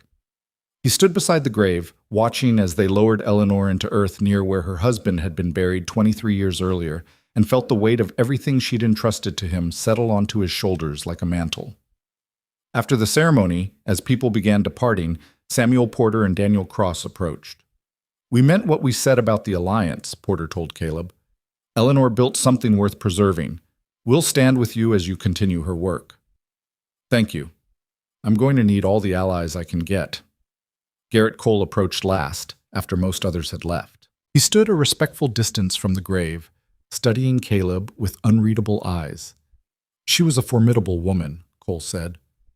I didn't always agree with her, but I respected her strength. She knew you were a threat, but she also knew you weren't without honor in your own way. Cole smiled thinly. High praise from someone who fought me at every turn. You know this isn't over between us, Whitmore. Eleanor's death changes the landscape. There are opportunities now that didn't exist before. and there are defenses now that are stronger than you realize. I'm not Eleanor. I'm younger, and I'll be here longer. Whatever fight you want to pick, I'm prepared for it. We'll see. Time has a way of revealing who's really strong and who just appears that way. Cole turned to leave, then paused. For what it's worth, you handled yourself better than I expected these past months. Eleanor chose more wisely than I gave her credit for. After Cole departed, Caleb stood alone beside the grave as evening settled over Red Hollow. The land stretched out in all directions, 70,000 acres of grassland and timber, water and mineral rights, legacy and responsibility. 3 months ago, he'd been a desperate man facing foreclosure and failure. Now he stood as the sole owner of one of the largest ranches in Wyoming territory, carrying the weight of a woman's life work and the expectations of everyone who'd believed in her vision. It should have felt like victory. Instead, it felt like the beginning of something far more challenging than anything that had come before. Eleanor was gone, and with her went the guidance and wisdom that had carried him through the initial trials. From here forward, Caleb would face challenges alone, making decisions that would determine whether Red Hollow thrived or failed, whether Eleanor's legacy survived or crumbled. As darkness fell and stars began appearing in the vast Wyoming sky, Caleb made a silent promise to the woman buried at his feet. He would protect Red Hollow. He would honor her legacy. He would be worthy of the trust she'd placed in him. And he would prove that he'd become not just an inheritor of wealth, but a true guardian of everything Eleanor Whitmore had built and believed in. The fight was just beginning, but Caleb was ready. The first week after Eleanor's death tested Caleb in ways he hadn't anticipated. The grief was manageable. He'd learned to compartmentalize emotion during his father's decline, but the sudden weight of sole ownership felt crushing. Every decision, every challenge, every question now fell to him alone. There was no Eleanor to consult, no wisdom to draw upon, except what she'd already given him.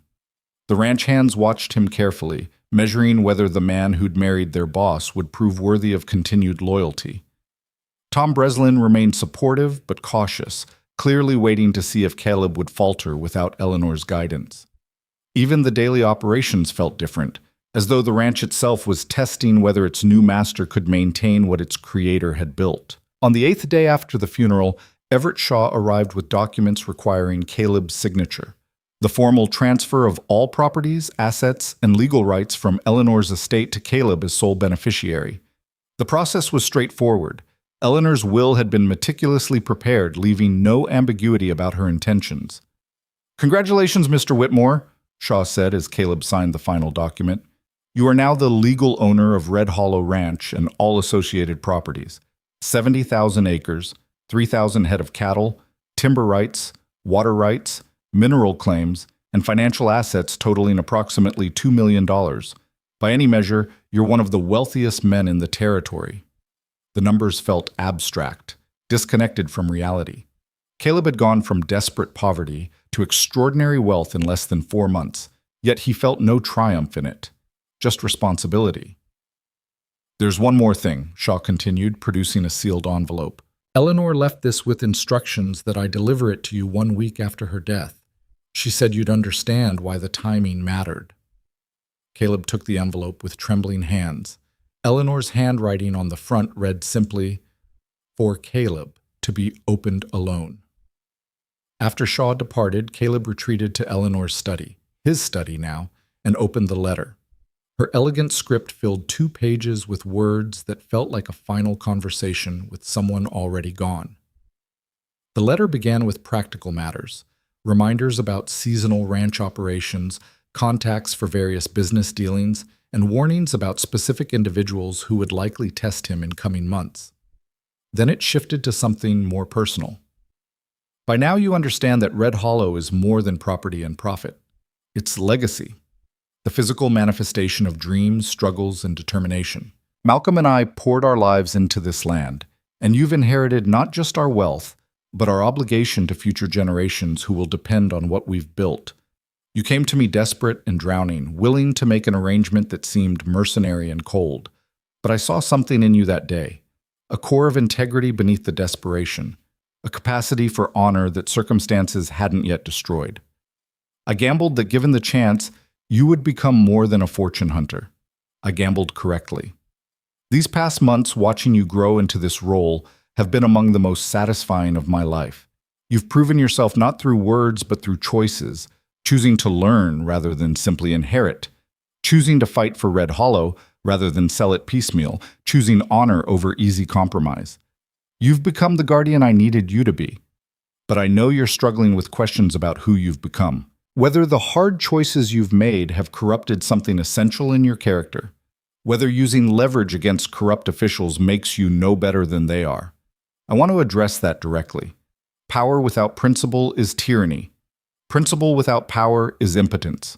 You've learned to balance both, to be strong enough to protect what matters while remaining decent enough to deserve protecting it. That balance is wisdom, Caleb. Don't mistake it for corruption. You will face more challenges, make harder choices, and walk narrower lines between justice and manipulation. But I trust you to navigate those challenges with the same integrity you've shown so far. You're not the desperate boy who walked into Shaw's office anymore. You're a man capable of carrying forward a legacy that took 40 years to build. Red Hollow is yours now. Protect it fiercely but wisely. Build upon what Malcolm and I started. And when your time comes to pass this legacy forward, choose your successor as carefully as I chose you. With respect, gratitude, and genuine affection, Eleanor. Caleb read the letter 3 times, feeling Eleanor's presence in every word. She'd understood his internal struggle and addressed it with characteristic directness. The validation helped, though it didn't entirely erase his doubts. He placed the letter in the safe beside the red leather ledger, 2 pieces of Eleanor's legacy that would guide him forward. The challenges Eleanor had predicted arrived swiftly. 2 weeks after her death, representatives from a mining consortium, different investors but the same basic pressure, approached Caleb with offers to lease mineral rights on Red Hollow's eastern section. When he refused, they suggested that other arrangements might be negotiated, with implications that suggested corruption or intimidation. Caleb had them escorted off the property with a message. Red Hollow's mineral rights were not available under any circumstances, and future trespassing would be met with legal action. A month later, Garrett Cole made his move. He filed suit claiming that certain boundary markers between Red Hollow and Triple Star had been improperly placed decades earlier, and that approximately 5,000 acres currently considered Red Hollow property actually belonged to Triple Star. It was a brazen land grab based on questionable evidence, but it tied Caleb up in court for weeks. This time, Caleb handled the litigation himself with Everett Shaw's guidance, presenting the original survey documents from Hidden Springs and demonstrating that Cole's claims contradicted official territorial records. The judge dismissed the suit with prejudice, warning Cole against filing frivolous claims. But Cole's lawsuit had revealed something important. There were people actively looking for ways to chip away at Red Hollow, probing for weaknesses or opportunities to seize pieces of Eleanor's legacy. Caleb would need to remain vigilant indefinitely. Winter came to Wyoming territory with brutal force, bringing temperatures that dropped below zero and snow that piled in drifts higher than a man's head. The ranch operation shifted to winter mode, feeding cattle from hay stores, maintaining equipment in heated barns, keeping water sources from freezing. It was grueling work that tested both men and animals. During a particularly harsh blizzard in January, disaster struck. A section of fence on the northern boundary failed under the weight of snow and wind, allowing nearly 200 head of cattle to drift onto adjacent government land. By the time ranch hands discovered the breach, the cattle had scattered across miles of wilderness. Tom Breslin brought the news to Caleb with grim determination. We need to mount a recovery operation immediately, before we lose them to weather or predators. But it'll be dangerous, men and horses working in sub-zero temperatures across rough terrain. Caleb didn't hesitate. Organize the crews. I'm riding with you. Breslin looked surprised. You don't need to risk yourself personally. That's what you pay hands for. Eleanor would have ridden out, so will I. The recovery operation lasted 3 days of brutal work. Caleb rode alongside the ranch hands through blinding snow, helping drive scattered cattle back toward Red Hollow property. His hands went numb despite heavy gloves, and his face burned with cold despite layers of scarves. Several times he nearly lost his seat when his horse stumbled in deep drifts, but they recovered the cattle, all but 12 that had already succumbed to cold or predators. And something shifted in the ranch hands' attitudes. Caleb wasn't just the owner who gave orders from the warmth of the ranch house. He was willing to suffer alongside them, to share the risks and hardships that came with working Red Hollow land. On the ride back, after securing the last of the recovered cattle, Tom Breslin spoke quietly. "You didn't have to prove yourself like that. We knew you had backbone." "Maybe I needed to prove it to myself," Caleb replied, his voice hoarse from days of shouting orders over howling wind. "Eleanor trusted me with this place. I need to know I can handle everything it demands, not just the business decisions, but the hard physical work too." "Well, you've earned every man's respect these past 3 days. That matters more than you probably realize. Cowboys don't follow paper ownership. They follow men they respect." As winter gradually released its grip and spring arrived with muddy thaw and new grass pushing through old snow, Caleb discovered something unexpected. He was happy. Despite the challenges, despite the constant pressure and responsibility, despite the grief of Eleanor's absence, he'd found purpose in a way his father's struggling ranch had never provided. Red Hollow wasn't just property he'd inherited. It was work that mattered, decisions that had consequences, and legacy worth protecting. He'd become not just wealthy, but useful. A man whose choices affected dozens of employees and their families, thousands of animals, and a piece of land that would exist long after he was gone. In late March, Jimmy Kern approached Caleb with unexpected news. "Your old place, your father's ranch, came up for auction. Bank finally gave up trying to find a buyer and decided to liquidate. Thought you should know, in case you wanted to make an offer." Caleb rode out to the property the next day, seeing it for the first time since marrying Eleanor. The house looked more dilapidated than he remembered. The barn's roof had collapsed under winter snow, and weeds had overtaken what little cultivated land his father had maintained. It was a picture of failure and abandoned dreams. But standing there, Caleb felt no grief. The desperate man who'd nearly lost this place to foreclosure seemed like a different person entirely, someone he'd been, but was no longer. That version of Caleb had died along with his father's dreams, replaced by someone stronger and more capable. He purchased the property at auction for a fraction of what his father's debts had totaled, then deeded it to Jimmy Kern with enough capital to make it functional again. "I don't understand," Jimmy said when Caleb explained the arrangement. "You're just giving me a ranch? You stayed loyal when you had every reason to leave. You helped me when I had nothing to offer in return. This land represents my father's failure, but it doesn't have to represent yours. Make it work, Jimmy. Build something my father couldn't, and if you ever need help, Red Hollow will be there." Jimmy's eyes glistened with emotion he didn't try to hide.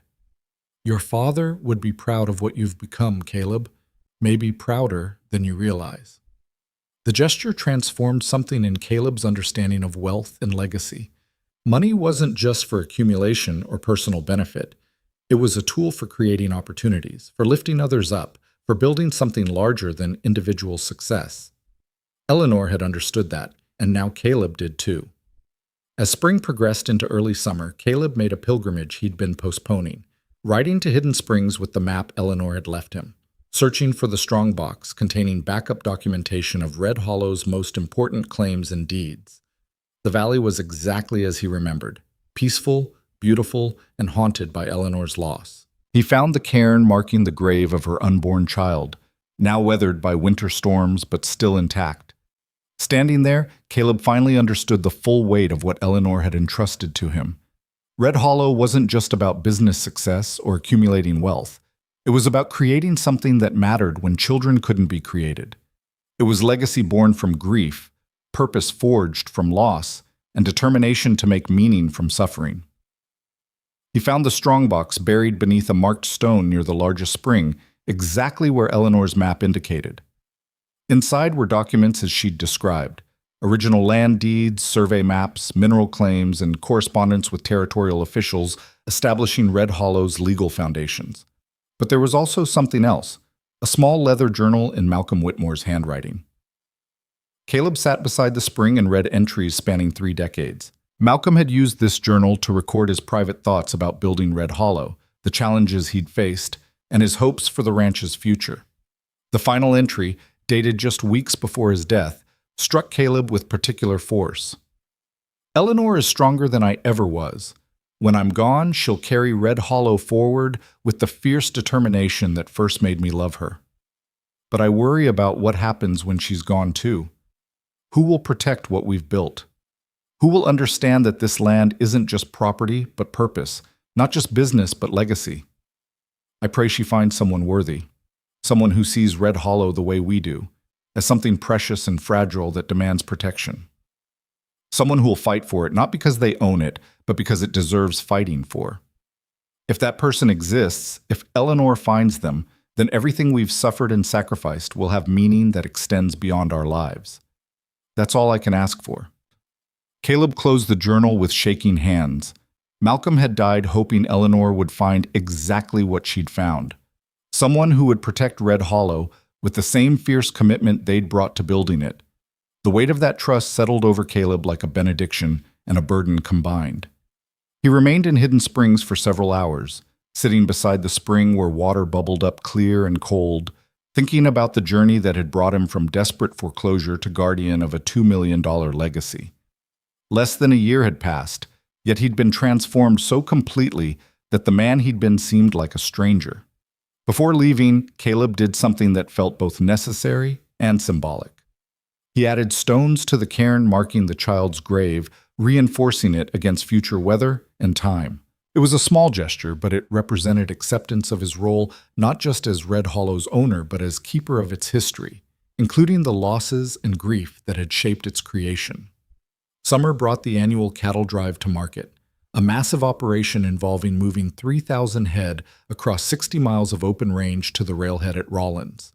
It was Red Hollow's single largest revenue event, and Caleb threw himself into the work with the determination of someone proving he belonged. The drive took 12 days of brutal work, managing thousands of animals across rivers and through canyons, dealing with injuries and equipment failures, sleeping under stars and waking to frost despite the summer season.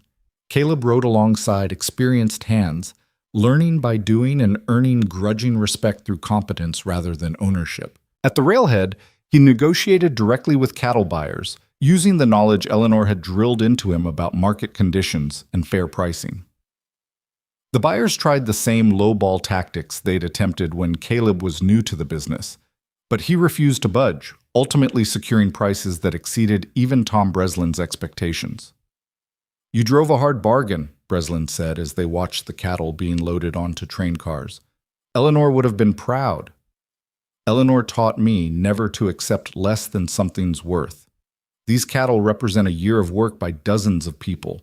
They deserve fair compensation." The successful cattle sale generated revenue that secured Red Hollow's financial position through the following year and provided capital for planned improvements. Caleb authorized repairs to several line shacks, purchased new breeding stock, and increased wages for the permanent hands. Decisions that built loyalty and demonstrated his commitment to investing in Red Hollow's long-term success rather than simply extracting wealth. In late August, nearly a year after his desperate meeting with Everett Shaw, Caleb received an unexpected visitor. Catherine Morse arrived from Denver with news both surprising and troubling. "Commissioner Albert Finch has been removed from office," she told Caleb over coffee in the study. "An investigation into his financial dealings, prompted in part by the evidence we presented during your appeal, revealed extensive corruption. He's facing criminal charges and likely prison time." Caleb felt conflicted. "I'm glad the corruption was exposed, but I never intended to destroy the man's entire life." "You didn't destroy it. His own choices did. You simply brought those choices to light when they threatened Red Hollow's legitimate interests. That's not revenge, Caleb. That's justice." "It still feels like I crossed a line." Catherine regarded him seriously.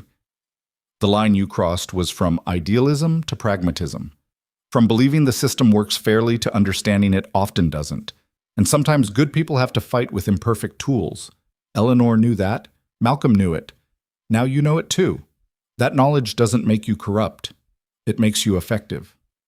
After Catherine departed, Caleb reflected on how much his understanding had evolved.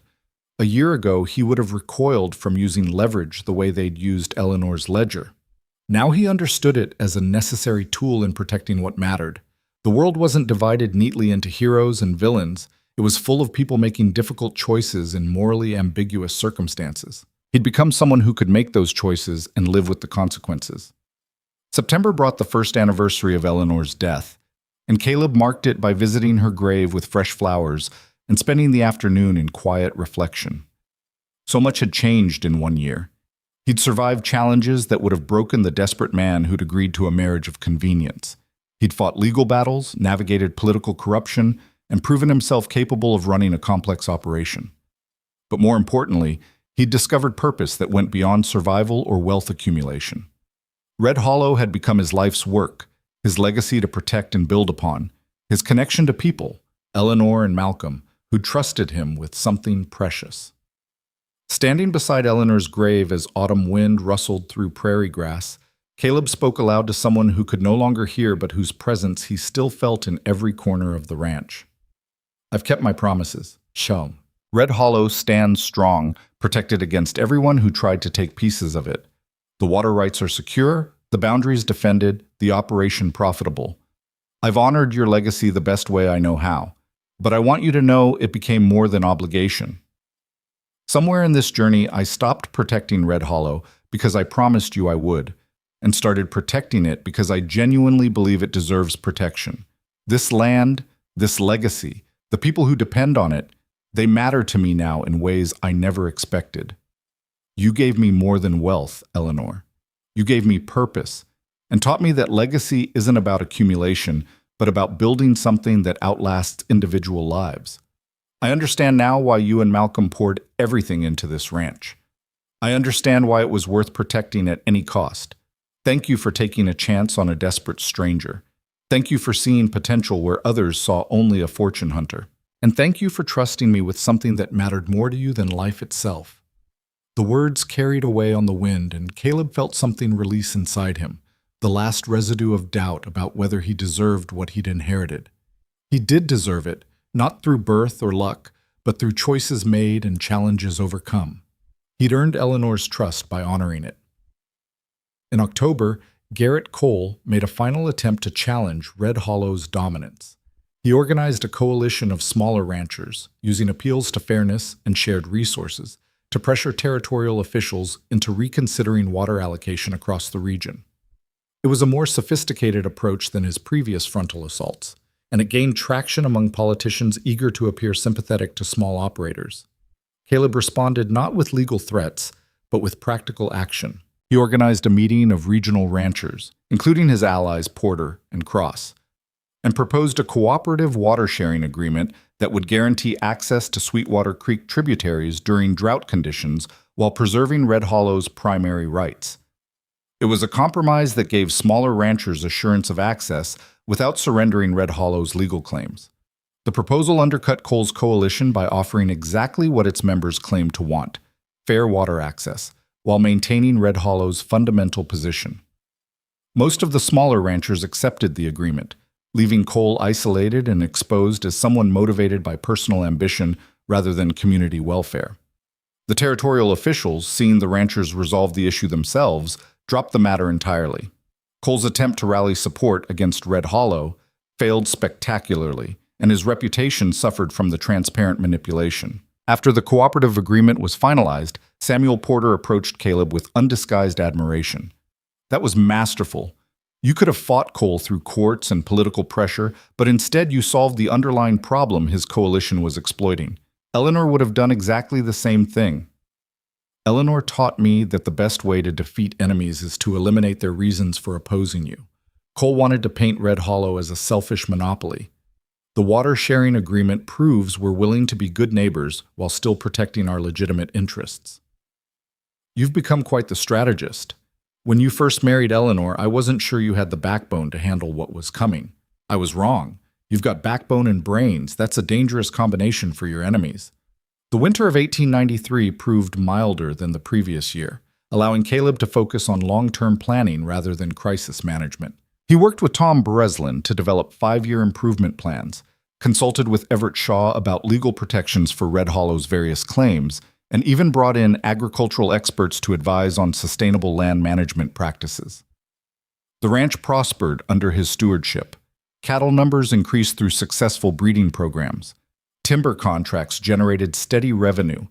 The water-sharing cooperative improved relationships with neighboring ranchers.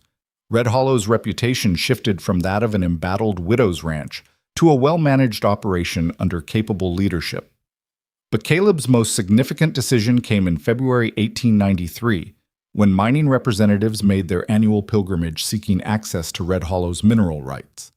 This time, instead of rejecting them outright, Caleb listened to their proposals carefully. The copper and silver deposits Eleanor had mentioned were substantial, potentially worth hundreds of thousands of dollars if properly developed. The mining companies offered generous lease terms and guaranteed environmental protections. It was tempting. The revenue would secure Red Hollow's finances for generations. It would allow improvements and expansions that would strengthen the ranch's position permanently. But Caleb remembered Malcolm's decision to keep those deposits secret and Eleanor's warning that mining would change the land forever. He thought about the promise he'd made to protect Red Hollow, not just as a business, but as legacy, something to be preserved and passed forward. "Gentlemen," he told the mining representatives, "I appreciate your offers, but Red Hollow's mineral rights are not available for lease or development. This land has purposes more important than extraction of resources. Some things are worth more left in the ground." After they departed, disappointed but unsurprised, Tom Breslin raised an eyebrow. "You just turned down a fortune." "I turned down short-term profit in favor of long-term preservation. Eleanor and Malcolm could have mined those deposits decades ago. They chose not to because they understood that some decisions can't be undone. I'm honoring their choice." Most men wouldn't have that kind of restraint. Most men didn't have Eleanor Whitmore as a teacher. As spring arrived again, marking 18 months since Caleb's desperate bargain with Eleanor, he found himself reflecting on the journey with something approaching peace. The grief of her loss had softened into bittersweet gratitude. The weight of responsibility had become familiar rather than crushing. The challenges that once seemed insurmountable now felt manageable. He'd transformed from desperate fortune hunter to legitimate guardian of a legacy that mattered. Red Hollow thrived under his stewardship, protected against threats and positioned for continued success. The ranch hands respected him, neighboring ranchers acknowledged him, and rivals feared him. But more importantly, Caleb had discovered something his father never found, work that provided purpose beyond mere survival. Red Hollow wasn't just his property.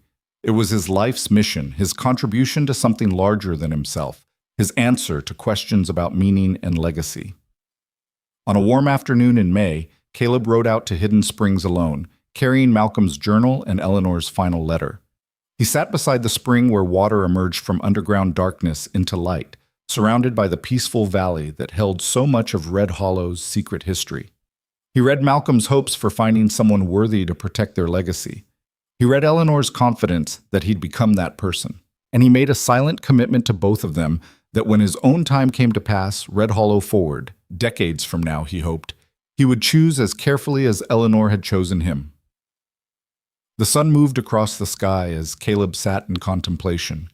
Birds called from the surrounding trees. The spring bubbled with its eternal music. And for the first time since Eleanor's death, Caleb felt her presence not as absence or loss, but as continuing influence, a teacher whose lessons remained even though the teacher was gone. He'd married Eleanor Whitmore for money, desperation driving him to accept an arrangement that seemed mercenary and cold. But somewhere in the crucible of the following months, that transaction had transformed into something genuine, respect, partnership, and ultimately love of a kind neither of them had anticipated. Not romantic love. They'd been too far apart in age and circumstance for that. But the love of teacher and student, mentor and protege. Someone passing forward a legacy, and someone receiving it with gratitude and commitment. Eleanor had saved Caleb from financial ruin. But more importantly, she'd given him purpose and taught him that wealth meant nothing without wisdom to guide its use. That legacy wasn't about accumulation, but about building something worth preserving. That true strength came not from avoiding hard choices, but from making them with integrity intact. He'd come to her drowning and desperate. She'd trusted him with everything she had, betting that given the chance, he would become worthy of that trust. She'd won that bet. As evening approached and lengthening shadows transformed Hidden Springs into a place of magic and memory, Caleb stood and walked to the cairn marking the grave of Eleanor's lost child. He added more stones, reinforcing the memorial against time and weather, ensuring it would endure. Then he mounted his horse and rode back toward the ranch house visible in the distance. its windows catching the last light of day like promises kept and responsibilities honored. Red Hollow stood intact, protected, preserved, and positioned to endure for generations beyond Caleb's lifetime. Eleanor's legacy lived on not in monuments or grand gestures, but in the daily work of running a ranch with integrity, treating people fairly, and making decisions that prioritized long-term preservation over short-term profit. 9 days after marrying for money, Caleb had realized he'd inherited something far greater than wealth. He'd inherited purpose. Now, nearly 2 years later, he understood that purpose had transformed him completely. He was no longer the desperate man drowning in his father's failures. He was the guardian of a legacy that mattered, protector of land and history that would outlast him, keeper of trust placed in him by a remarkable woman who'd seen potential where others saw only desperation. Eleanor Whitmore had gambled on a stranger, offering him salvation in exchange for loyalty. That gamble had paid dividends neither of them could have fully anticipated. Caleb had become not just Red Hollow's owner, but its true heir. Someone who understood that the ranch's value lay not in its monetary worth, but in what it represented about determination, sacrifice, and the human drive to build something that endures. As stars began appearing in the darkening sky and Red Hollow settled into evening quiet, Caleb felt a profound sense of gratitude for the unlikely journey that had brought him from foreclosure to fortune, from desperation to purpose, from fortune hunter to faithful guardian. Eleanor was gone, but her spirit lived on in every acre of land she'd protected, every decision guided by her wisdom, every challenge met with the strength she'd helped him develop. She'd trusted him with her life's work, and he'd proven worthy of that trust. Red Hollow would endure. The legacy would continue. And somewhere, Caleb hoped, Eleanor knew that the desperate stranger she'd married had become exactly what she'd needed him to be. Not lucky or opportunistic, but honorable. Not a beneficiary, but a defender. Not a fortune hunter, but the true guardian of everything she'd believed in and fought for. The marriage bargain that had seemed so cold and calculated had become something sacred. And Caleb Whitmore, who'd entered into it seeking survival, had found something infinitely more valuable, a life of purpose, guided by the memory of a woman who'd believed in him when he'd barely believed in himself. Red Hollow stood strong against the Wyoming night, lights burning in windows like beacons of continuity and hope. And the man who protected it stood equally strong, forever bound to the land, and the woman who'd chosen him wisely, trusted him completely, and given him not just wealth but the wisdom to deserve it. The story that had begun with desperation ended with devotion. The arrangement made for money had become a legacy honored with integrity, and the cowboy who'd married a dying woman for her fortune had become the faithful guardian of everything she'd held dear. It was enough, more than enough. It was everything.